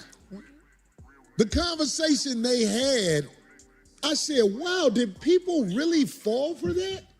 Because this is a liar. This man lied. And Corey, sad to say, a lot of people, based on how the lead attorney presents himself, a lot of people said what he was saying. Corey Holcomb is in deep kimchi. He's in deep shit now. The lead attorney is pissed. Even I said it.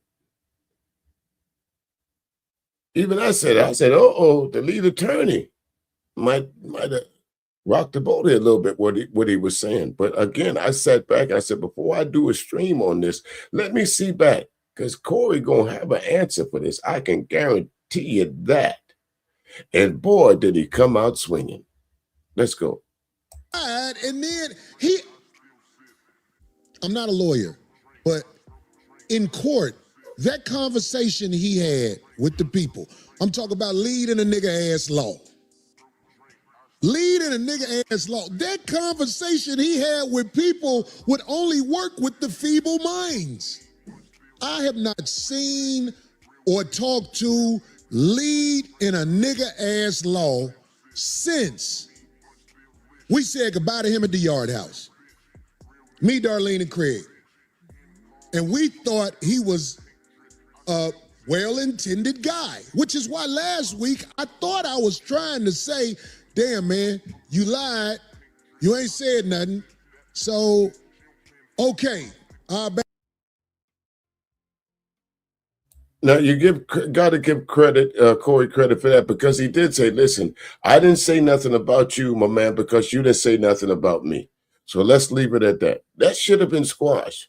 But again, like Anton Daniels, again, y'all got to understand, I'm not a Corey fan or against or for Corey. But I will say, now, because I didn't do my due diligence, the first thing I did once they started pointing out the different points of view of what he had amongst the younger female, I'm like, I can't rock with you. But that's my personal preference. But one thing has nothing to do with the other. Now, if you don't rock with Corey because of some of the statements he made about the younger females, understandable. But this here, I think the lead attorney might have put himself in a whole different shit. Back up off you. But no, he came back with a presentation of bullshit for the feeble minds. And I pray for the feeble minds because they fell for that. I'm going to play, before I bring on the brother who I said he's known for helping people. And trust me, I can't believe that I finally got somebody to help me like this, because it's hard to find people to help you like this. Hey, Abe, do you have that audio when the brother Derek Dion gave a call about leading a nigga ass law? Do you have that? My attorney called about this situation just to check something as thorough people would do. This is just a small chunk of what we have found with this guy. Now, I didn't do any research on the lead attorney, but as soon as Corey said this lawyer's name, as soon as I could see it, I typed him out. My man is legit. That was the first thing. To give him credibility, that was the first thing I did, was go look at his credential. Easy to find.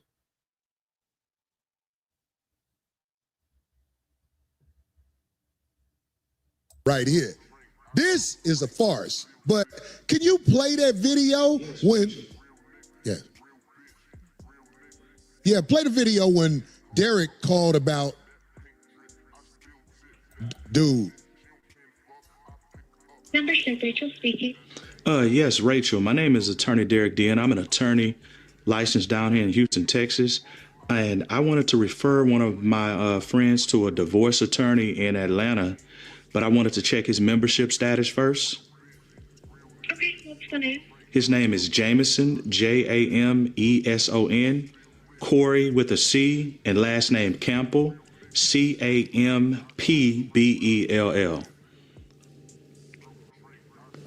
Okay, Mr. Jameson Campbell is currently on inactive status. And it just took just that quick of a call, folks. If you knew this guy's name, which I'm sure several of us didn't, but it took just that quick to show you that a lead attorney is not a practicing attorney. Two things that you know that to make this to be true. That lady didn't know who was calling her. She was in a position to give an answer like that just by typing in his name. His name must have been on somebody's database. Why would somebody put themselves through possible litigation to say something bad about the lead attorney?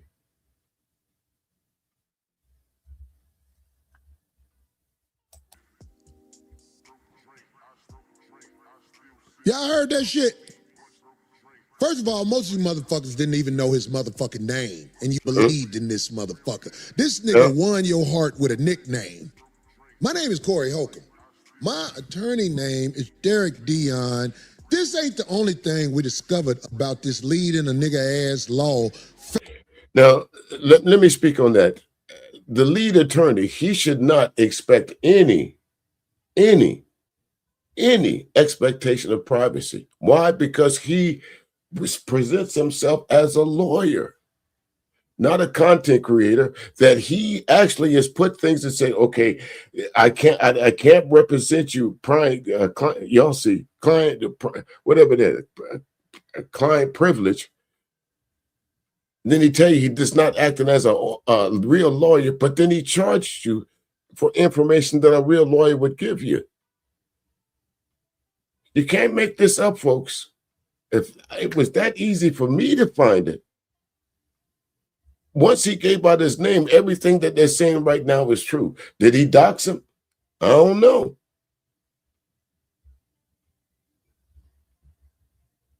Fake motherfucker. Let me ask, put a 1 on the chat if you think he doxed him. Put a 2 in the chat if you think he didn't dox him. I'm interested. Because I don't think the lead attorney had any expectation of privacy because of what he represents.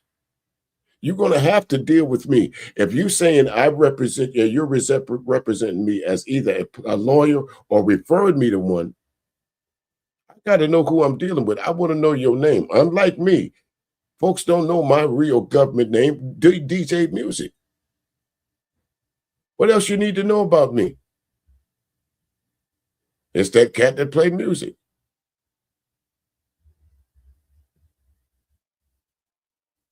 I don't want to take it all over.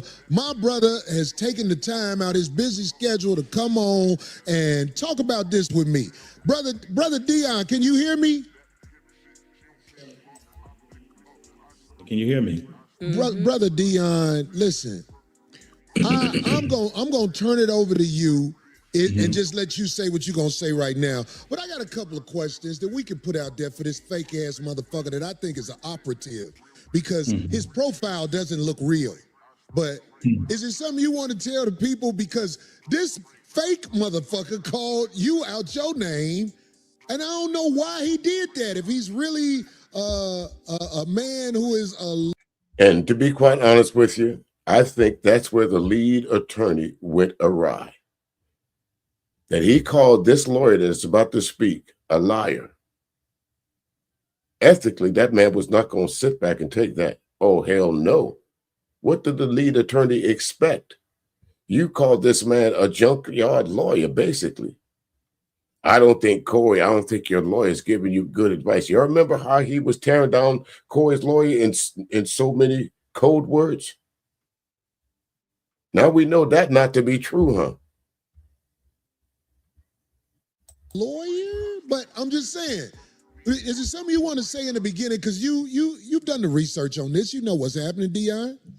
Derek? Definitely. Well, I want to talk directly to lead attorney. You know, when he first reached out to me, he reached out to me as a comrade, a brother, and a friend. And, you know, I trusted this guy. I never thought that he would use me for content. See, I'm a real trial lawyer. I'm not a YouTube lawyer. I don't understand how this whole content works. If you look at my YouTube page, I have 2 subscribers. He has 600,000. Now, when he first reached out to me, I didn't know that he had a relationship with Corey at first. I didn't know he was on Corey's show.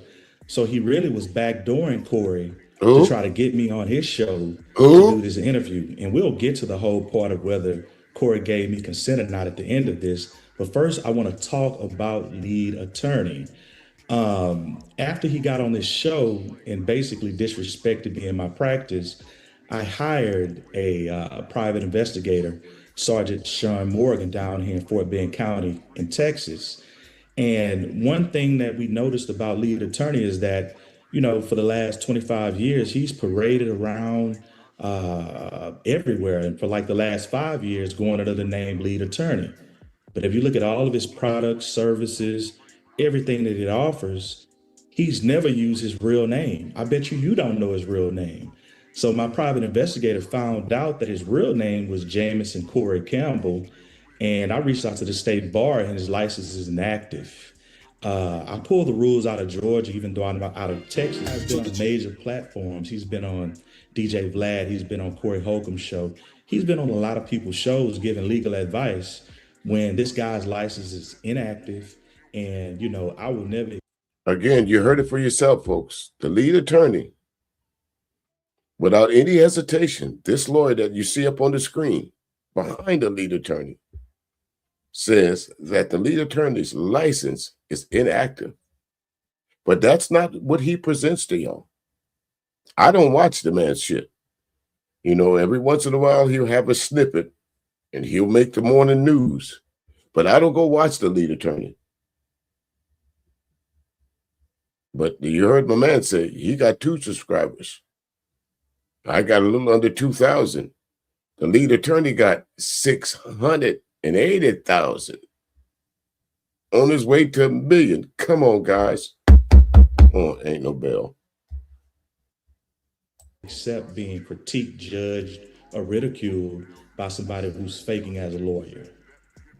Man, I definitely understand. I didn't even want to bring you in this mess online because it's a war against me. And he found a slick way to jump in this war because YouTube, Derek, is based off popularity, whether it's good or bad. So when he lied and said, Corey said it's okay for me to talk to you, that's when I said he's lying. Then he tried to switch it around like you lied when the truth is you never talked to him about my case. Am I right? Never talked to him. And that's what the lead attorney was showing. He was showing proof positive that he had conversation with this man. But here it is. Do you think that man would put his reputation on the line for a YouTuber? You think that man would put his law license on the line to call the lead attorney a liar? Go back to the stream and look for yourself, folks. About your case.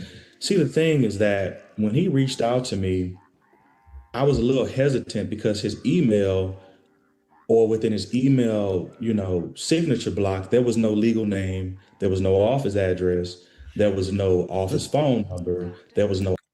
I hate to cut it off, but how many of y'all dealt with lawyers? When you get a piece of mail that gives you a probably a brick and mortar, an address on it, and somewhere when you open it up, it's going to say Esquire. Correct me if I'm wrong. I could be wrong. Maybe not all of them say that, but a lot of them say attorney at law, Esquire, or something. What their government name? Office email. He emailed me from a Gmail account. I mean, I was just a little hesitant to deal with this guy because, you know, I didn't know anything about him. I wanted to vet him. You know, I'm a trial lawyer, right? I've closed out 1,088 cases, 50 appeals. My cases have been in law books as binding. 1,088 cases closed out and 50 appeals. Listen to how many the lead attorney has done. Authority. So I don't just go on popularity. I want to look into this guy and vet him and check him out. And I was hesitant from the beginning, but you know, with him being an African-American lawyer, I'm seeing he has a big following. I'm like, this guy is legit. But because he lacked so many things, I was very hesitant. But ultimately, after he insulted me on his show, I hired my private investigator who I told you it was all about that insult. You can't do that. You can't insult somebody and think there's no repercussions behind it. I guarantee the lead attorney did not expect this. You just put your entire YouTube on in the trash can, lead, because now folks know that what you're saying is not true. You might have been a lawyer at one time, but you're not anymore. I talked to, and he gave me some information, but I also talked to my good friend Durante Partridge, who's an attorney in Atlanta, who stopped by lead attorney's office, and we have pictures of this, only to find that he offices out of a trap house in Atlanta that has burglar bars. Yeah, it's a trap house, burglar bars on the front door. It's a commercial mail place. I mean, this guy is, I mean, he's had the whole world fooled, right? Yeah. No staff. Law trapping. I mean, this guy. We got a picture of the place. Did you send them a picture of the place where his office is supposed to be?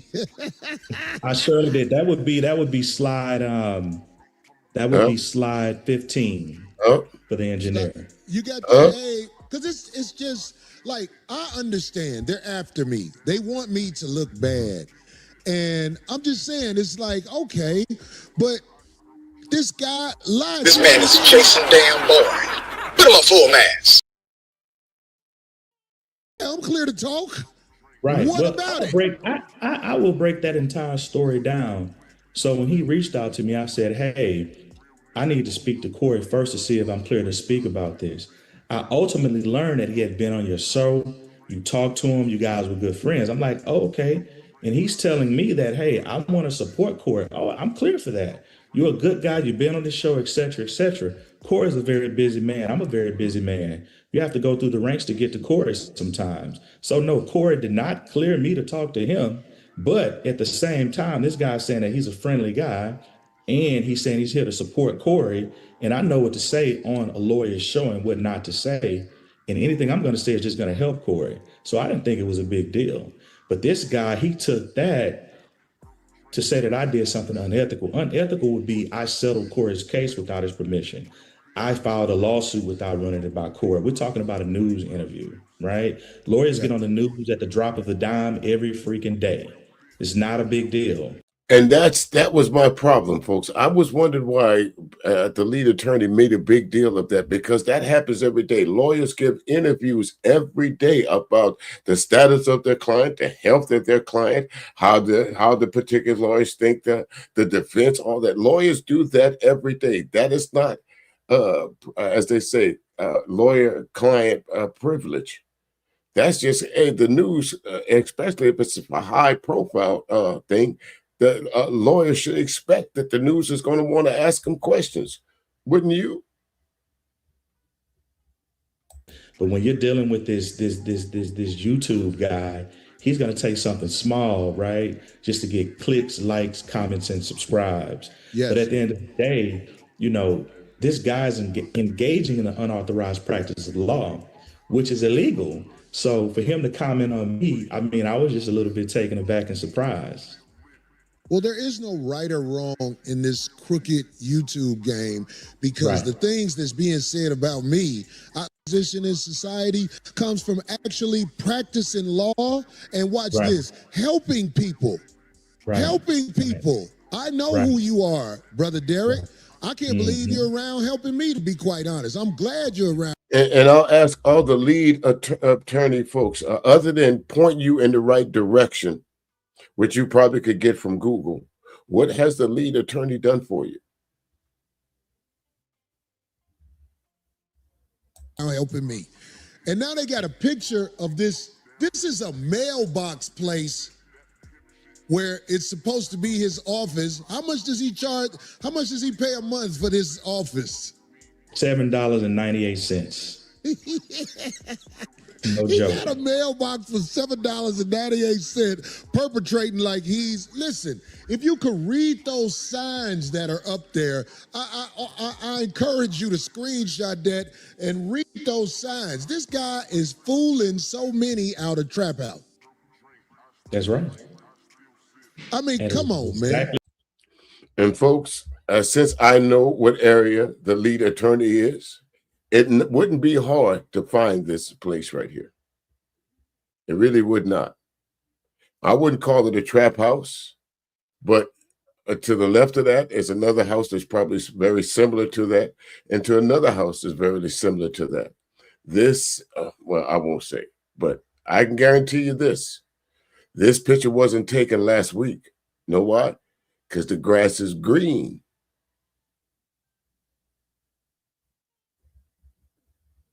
What you doing? So if he has no office to go to, he gets dressed up for play.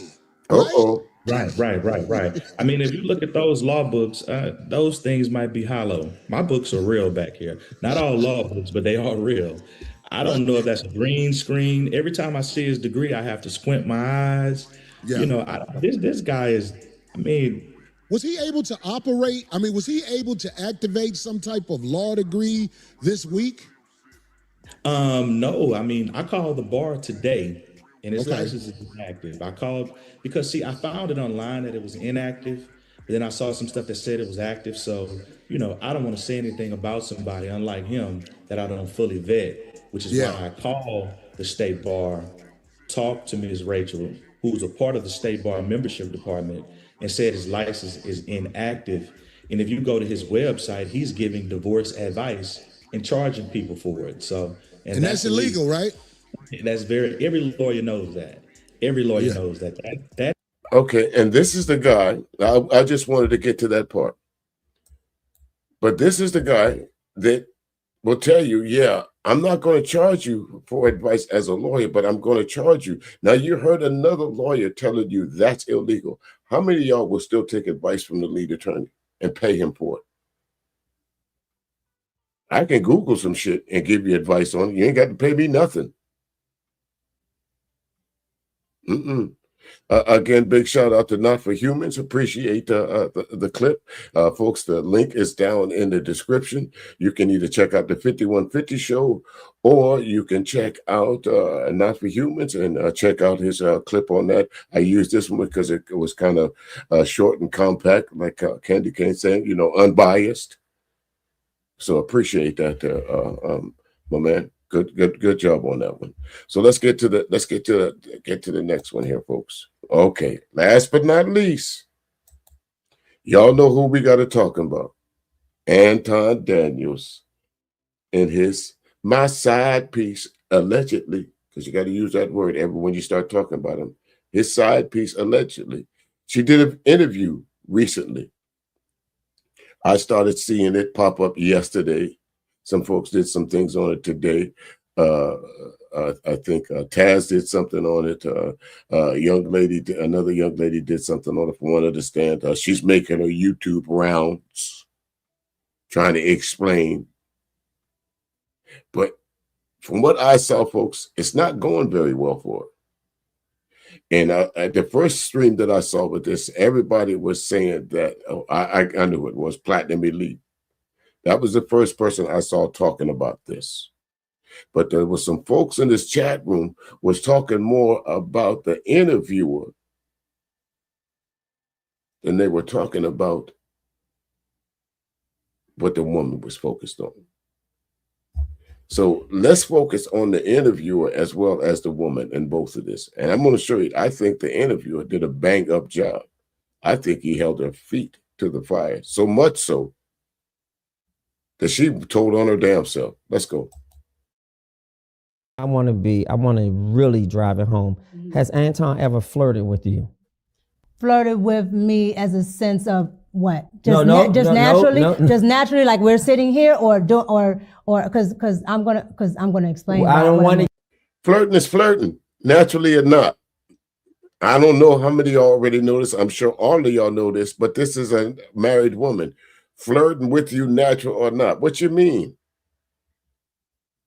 Or just sitting here? Y'all got to be walking? That was my first thing. Get it to wordsmithing. Now, this part right here is interesting. He asked her directly, did Anton ever flirt with you? She says no. Then she clarifies. On-air compliments like, you're sweet, you're beautiful, you're cute. She frames it as content pumped. Okay, then she said something important. She was a little off-put.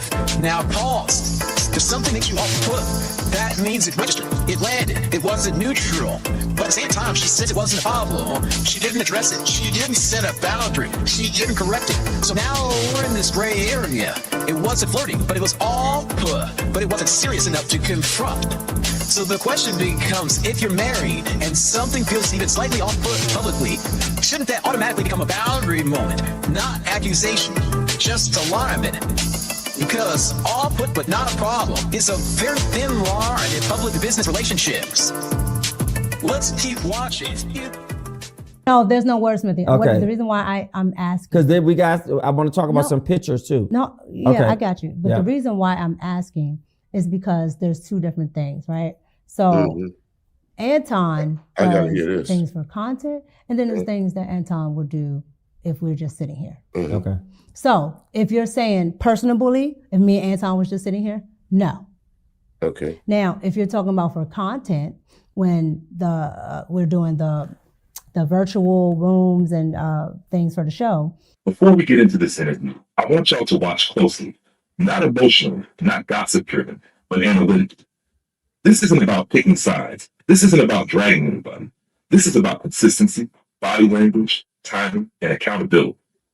As you watch, pay attention to how the language shifts.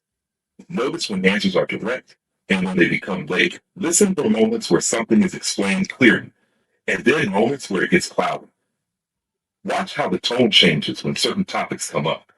The husband, the wife, the pictures, the timing. Also, pay attention to what's answered immediately and what requires reframing first. This conversation isn't about proving guilt or innocence. It's about perception versus intent. It's about optics versus explanation. And sometimes the truth isn't in what's said. It's in how it's said. So don't just listen, observe. Let's get into it. Mika, thank you for being here. Thank you. Thank you for accepting the invitation. The reason why I really wanted to talk with you is obviously the whole incident between Anton Daniels and Corey Holcomb. Mm-hmm. Yeah. And has Anton met your husband? In person, absolutely not. I got a problem with that off the rip. What the hell you mean? Hell you mean? You in business with somebody and you haven't introduced your spouse, man or woman. You have not introduced your spouse to someone that you're in this type business with, the entertainment industry, that you will be required to have conversations outside. You will be required to travel with this person. How did you manage to tell your husband that you decided to take on a business partner? Or have you told him? If the question to that is absolutely, positively not. He has not met him in person. Has he met him over the phone or in DM? What other form of introduction when you say not in person? Because a lot of people assume that, when you have to see people, it has to be in person, or that if you don't meet them in person, then it's something or whatever. So no, so I'm saying, what's the form of communication? I mean, that he met your they husband? they don't have a form of communication where they talk back and forth. Yeah. So, but you said he did not meet your husband in person. No. Is that to imply that he met him virtually? No. So he's never met your husband? No. Now hold on. He asks a simple question. Did Anton meet your husband? And instead of a clean... No, and you're absolutely right, Candy Cane. It's not a necessary meeting in person, but it is the acknowledgement to let your husband know this is who I'm going to be with, or let your wife know this is who I'm going to be with. This is who I'm going to be doing business with. Why does I say it's important? Because part of the money, especially if part of the money to start the business is coming from you or your husband or your wife, that's a household thing that we need to talk about. I need to know who you're in business with so our money don't go belly up. Male or female, I need to know. No, we get a whole paragraph. Transparency, awareness. My husband knows everything. Business context, not in person. Indirect familiarity. Whoa, that wasn't the question. The question wasn't about awareness. It wasn't about transparency. It wasn't about energy alignment. It was binary. Did they meet? And when the interviewer tightens it up, so your husband never met Anton? Now it's finally clear. No. See, that's the part. When the answer is simple, but it takes layers to get there, that's not confusion. That's cushioning. Because if everything was strictly business and clean, then no should have been the first word out of your mouth. No should have been the first word out of your mouth. End of story. No, if there was no, and then maybe the interviewer would have said, why haven't you, why, maybe you didn't want to answer the why. Oh yeah, my husband has met him before, not on a personal level, they haven't shaken hands, but my husband or my wife is fully aware that this person is my business partner. Not the last one. Let's keep it moving. Thanks for watching, and don't forget to subscribe for more. But the one time that I would have is when we had an event here, but he had to work. So, I mean. But have you made it a concerted effort to make it happen? We do what we want to do, when we want to do it, for whom we want to do it for. And if something is really important. Wait a minute. She said he had to work. Now, let's examine that for a minute. I know I got to be getting out of here pretty soon, but he had to work. So you mean to tell me Anton just popped up? This wasn't the schedule that you couldn't look at your husband. I'm in business. And Anton or Antoinette is coming into town, and I want you to meet this person for this. We won't be on business on this day, but he's coming or she's coming into town on this day. Let me introduce you, or at least you mean you couldn't talk to him on the phone? You can't FaceTime him? There's too many ways to say there's absolutely no reason that you can give that your husband or your wife is not aware of your business partner. If it's legitimate business, what you got to hide? Why don't you want your spouse to know that you're working with someone of the opposite sex if you had nothing to hide? To you and your family, either on your end as a wife, you absolutely make a concerted effort for this man, or go ahead, or Anton as a man says, I want to meet your husband just because you're married, and I don't want any messaging or anything else to be misconstrued by him or the public. So it's fair that I introduce myself. Has that conversation happened? No, that conversation has not happened. And I understand what you're saying.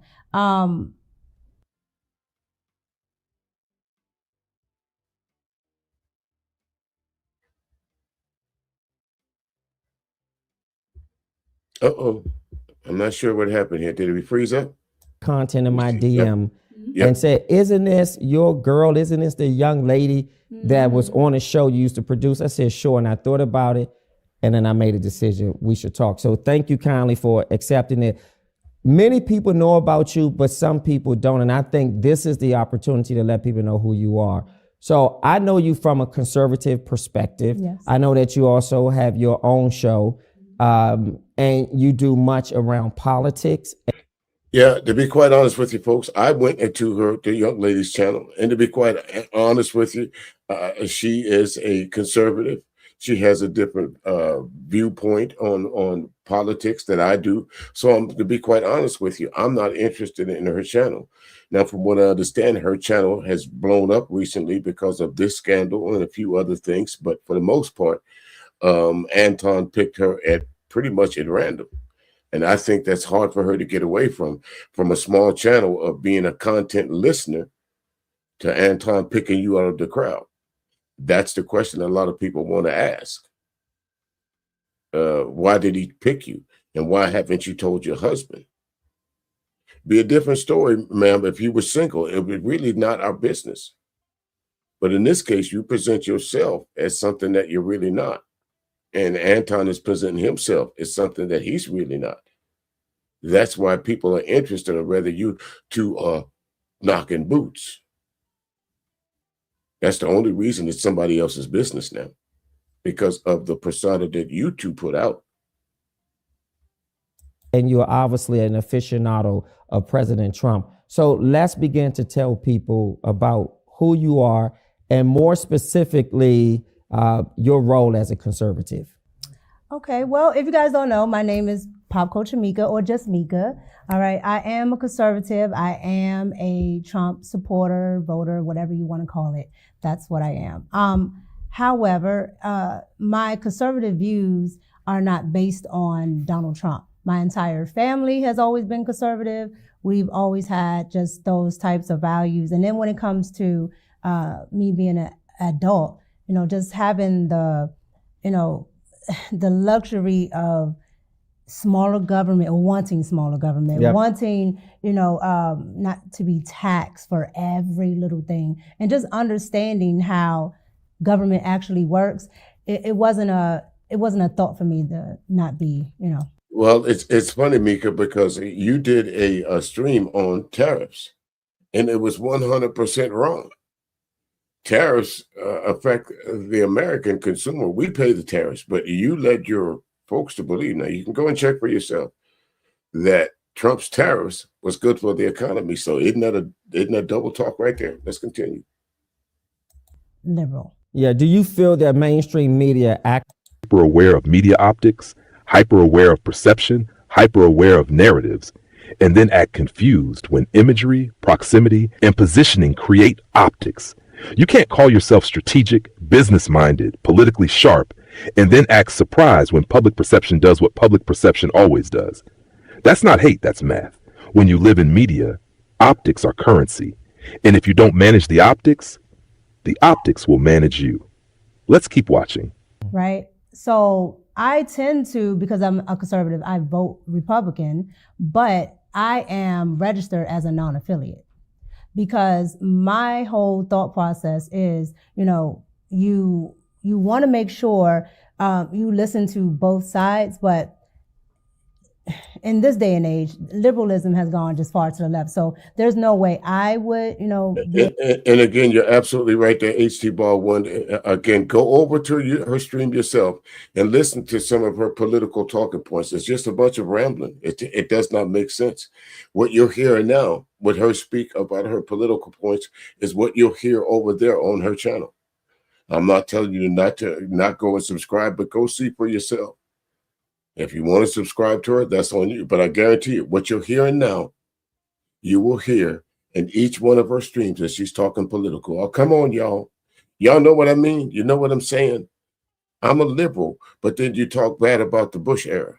I'm a liberal, but then you talk about, I'm a conservative, excuse me. But then you talk about the very people that prop up conservatism. How are you going to be a staunch Republican and then say you vote in another direction? How does that make sense? Word salad. The president manages his own that they won't play the entire thing, and that would be the focus. Okay, pause it right there. So the Obamas heads on apes?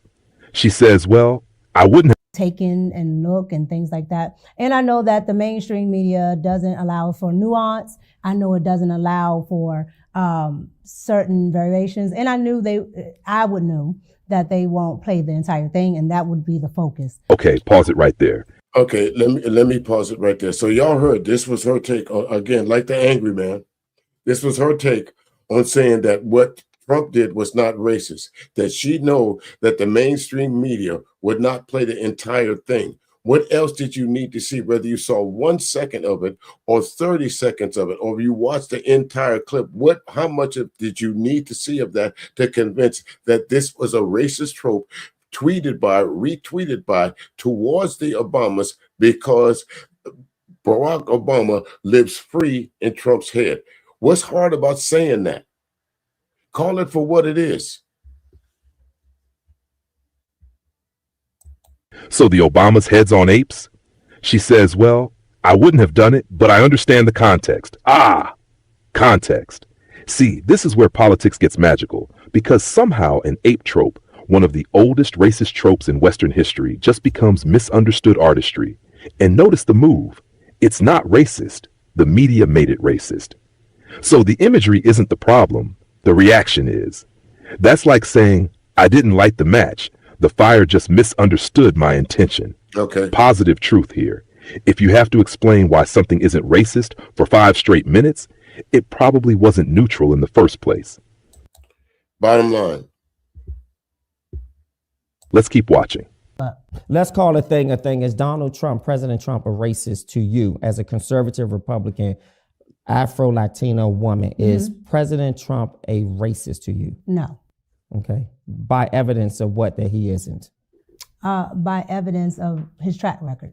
And expound what the track record is. So Donald Trump, it has a track record of actually doing a lot of things for the people, meaning everybody, versus just talking about it, versus just grandstanding and actually not doing anything but using a group of people to do something.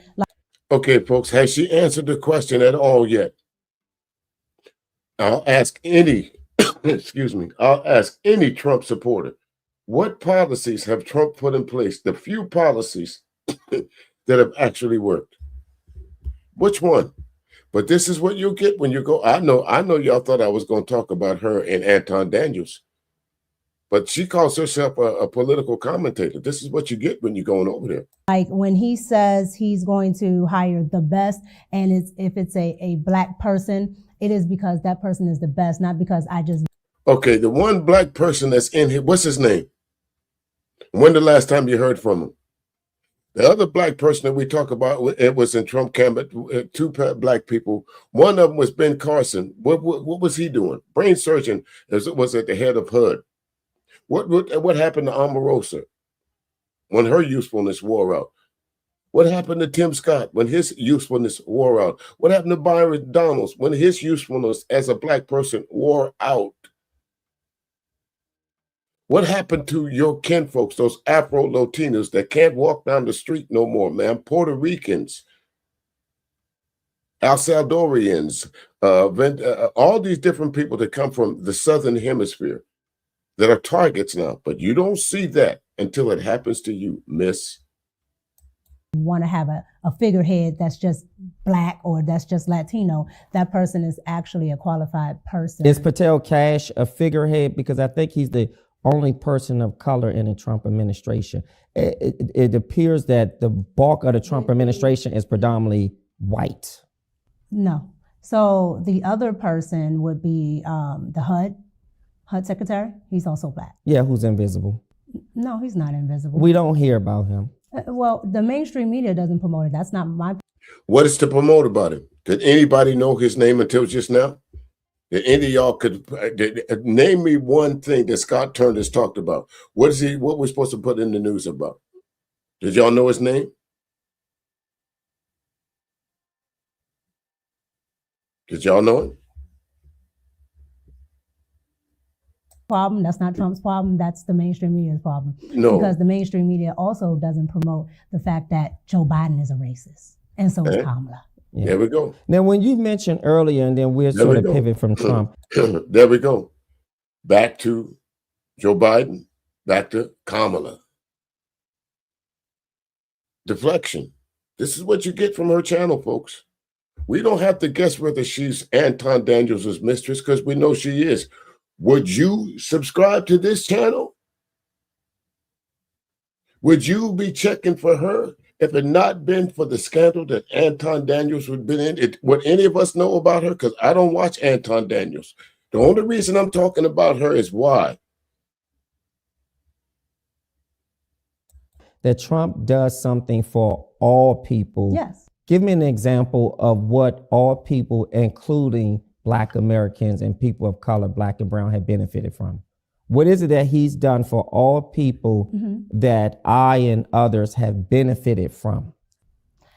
Well, I would say let's start with immigration, because let's be clear, the money that gets allocated to immigrants, especially in places like Chicago, can actually go to Black communities, can actually go to. Okay, immigration has been a part of this country since for when? Ever? So miss me with that. Again, y'all heard that earlier. They always refer to immigration. So let me ask you something, Miss Lady. Which one of those slaughterhouses are you going to work in? It's always immigration, the big bad wolf. They always need an enemy. And here it is, immigration. She comes straight to it. All the money that's being allocated for immigration. Well, guess what? Are you talking about that? How many billion is it that Trump trying to get from the Treasury? Are you talking about that? Are you talking about the amount of money that the government already has paid Trump? Are you talking about that? Latino communities that are actually here legally, right? When you allocate funds to a group of people that are not paying taxes, that don't contribute to the community, and you're not putting. Not true. If they're not paying taxes, why aren't they paying taxes? Because that means some employer hired illegal aliens, regardless they're from the southern border or any other border. They hired them under the table. That's not the illegal aliens' fault. That's the fault of the employer. Wouldn't you agree? You know that you are breaking the law because you hired them without giving them a W-2 form. You know there's the government charge you per employee. If you got a certain number of employees, you pay this much of what work comps taxes. If you got this much, you got this much. But if you're not telling the government that you having all these people that's working for you, whose fault is it? Is the illegal alien that's out of work, that's trying to feed a family, that can go and get cash money every week? Keep some for himself, send some back home. Is that his fault? I venture to say not. But this is what these guys are telling you. Putting them in these white liberal communities. You're putting them in Black communities. You're putting them in communities that are already in despair. When you send ICE there, which, if you ever seen an episode of my show, The Red Cup, I've had Chicago Flips Red on. And Chicago Flips Red are all Black women, and they are Republican. And they talk about the high taxes that the Democrats are putting on the Black liberals there, instead of actually doing fiscally safe policies. All of these things, which is immigration. Because, again... Strong statement. That positions her... But there are other people, including other Black people, including other Latino people that came here the right way, that paid all of this money. You get to jump the Rio Grande and think I'm supposed to have sympathy for you. Let me ask you this, and then we can... No, right now, what she's failing to say is, folks, that although, yes, immigration is a problem, Donald Trump and his regime does not care who he's rounding up right now. That is the point. No one is not saying fix the immigration system. But there's a more humane way of doing it, what Trump is doing right now. Rounding people up, busting in people's houses, shooting protesters. We'll all see this happening. There's no doubt about this. But this is her answer. To move on, do you think white ethnic people in this country are immigrants and also usurping opportunities from Black and brown people. Now, wait a minute. Earlier in this interview, she clearly says her family is indigenous and not immigrants. Strong statement. That positions her argument in a very specific lane, especially when discussing immigration policy. Okay. But then during the discussion about white ethnic groups, Polish, German, Irish, the interviewer says Polish, and she responds, which I am.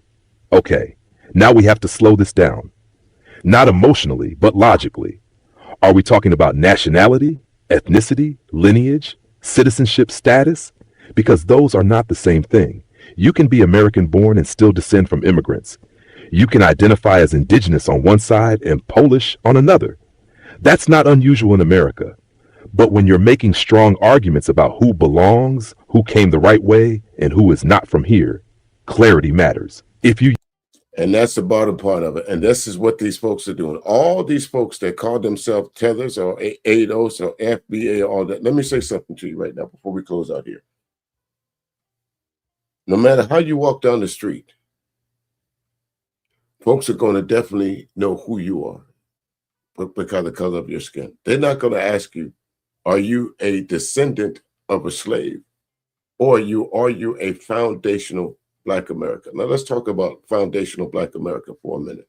Tariq Nasheed came up with this 6, 7 years ago. Before that, we were all just Black. We all were descendants of slaves. Now all of a sudden we're foundational Black Americans. Well, let's talk about the word foundational. Means you laid the groundwork for something, right? There was something built from what you put here. Now, did Black people inhabit this area? Yes. Did they trade with the native people? Yes. Did they visit this area, the New World? Yes. Did they leave a foundation here? No. Black, at no point in time in the history before we started calling ourselves that was we Black Americans. Or before they allowed that, I don't want to use that term, excuse me. But before we were Black Americans, we were Negroes. We were the other N-word. We were colored. But now you have these folks that think that by calling themselves foundational Black Americans, let's talk about that America. When did slavery end? 1865. When did this place become a country? Baked into the Constitution, built into the Constitution, that you as a Black man, as a Black woman, or a Black child was only to be counted as 3/5 of a person. You weren't included in the America that was built. No matter the contributions that we gave, no matter how great we are, we did not help build the America that you guys are talking about. Now let's talk about this shit that folks are running around talking about, reparations.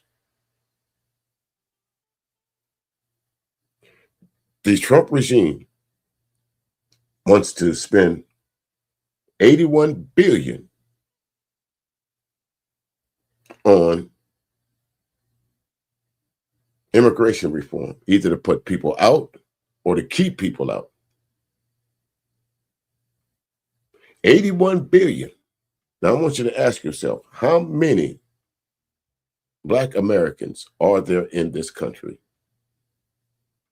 Taken from that $81 billion that they want to stop or keep people from coming into this country or put people out of this country, how much of that money could be given to Black folks as they so-called reparations and still have plenty? If you got money to keep them out and they put them out, what's the harm in reparations? Like I said before, the harm in reparations is you got to tell people why you're doing it,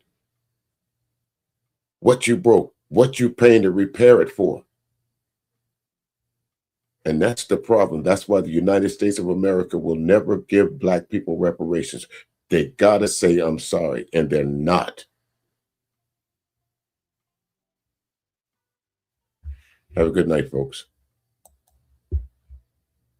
Look, All you motherfuckers been snitching for him and shit. Now you standing up in here and goddamn it talking about preach it, preacher. Fuck that nigga. Fuck that. I'm gonna shoot your ass too, motherfucker. Keep on. You gonna get shot too, nigga. You gonna get shot. God bless the fool, goddammit. God bless the fool. Now, I'm gonna tell y'all something. I'm gonna end this goddamn thing. Look, where's that goddamn money bowl at? Who got that money bowl? We taking that money right now before you leave this bitch. We ain't leaving out here for free, motherfucker. Yeah. Y'all know the motherfucker ain't no good. You want, look,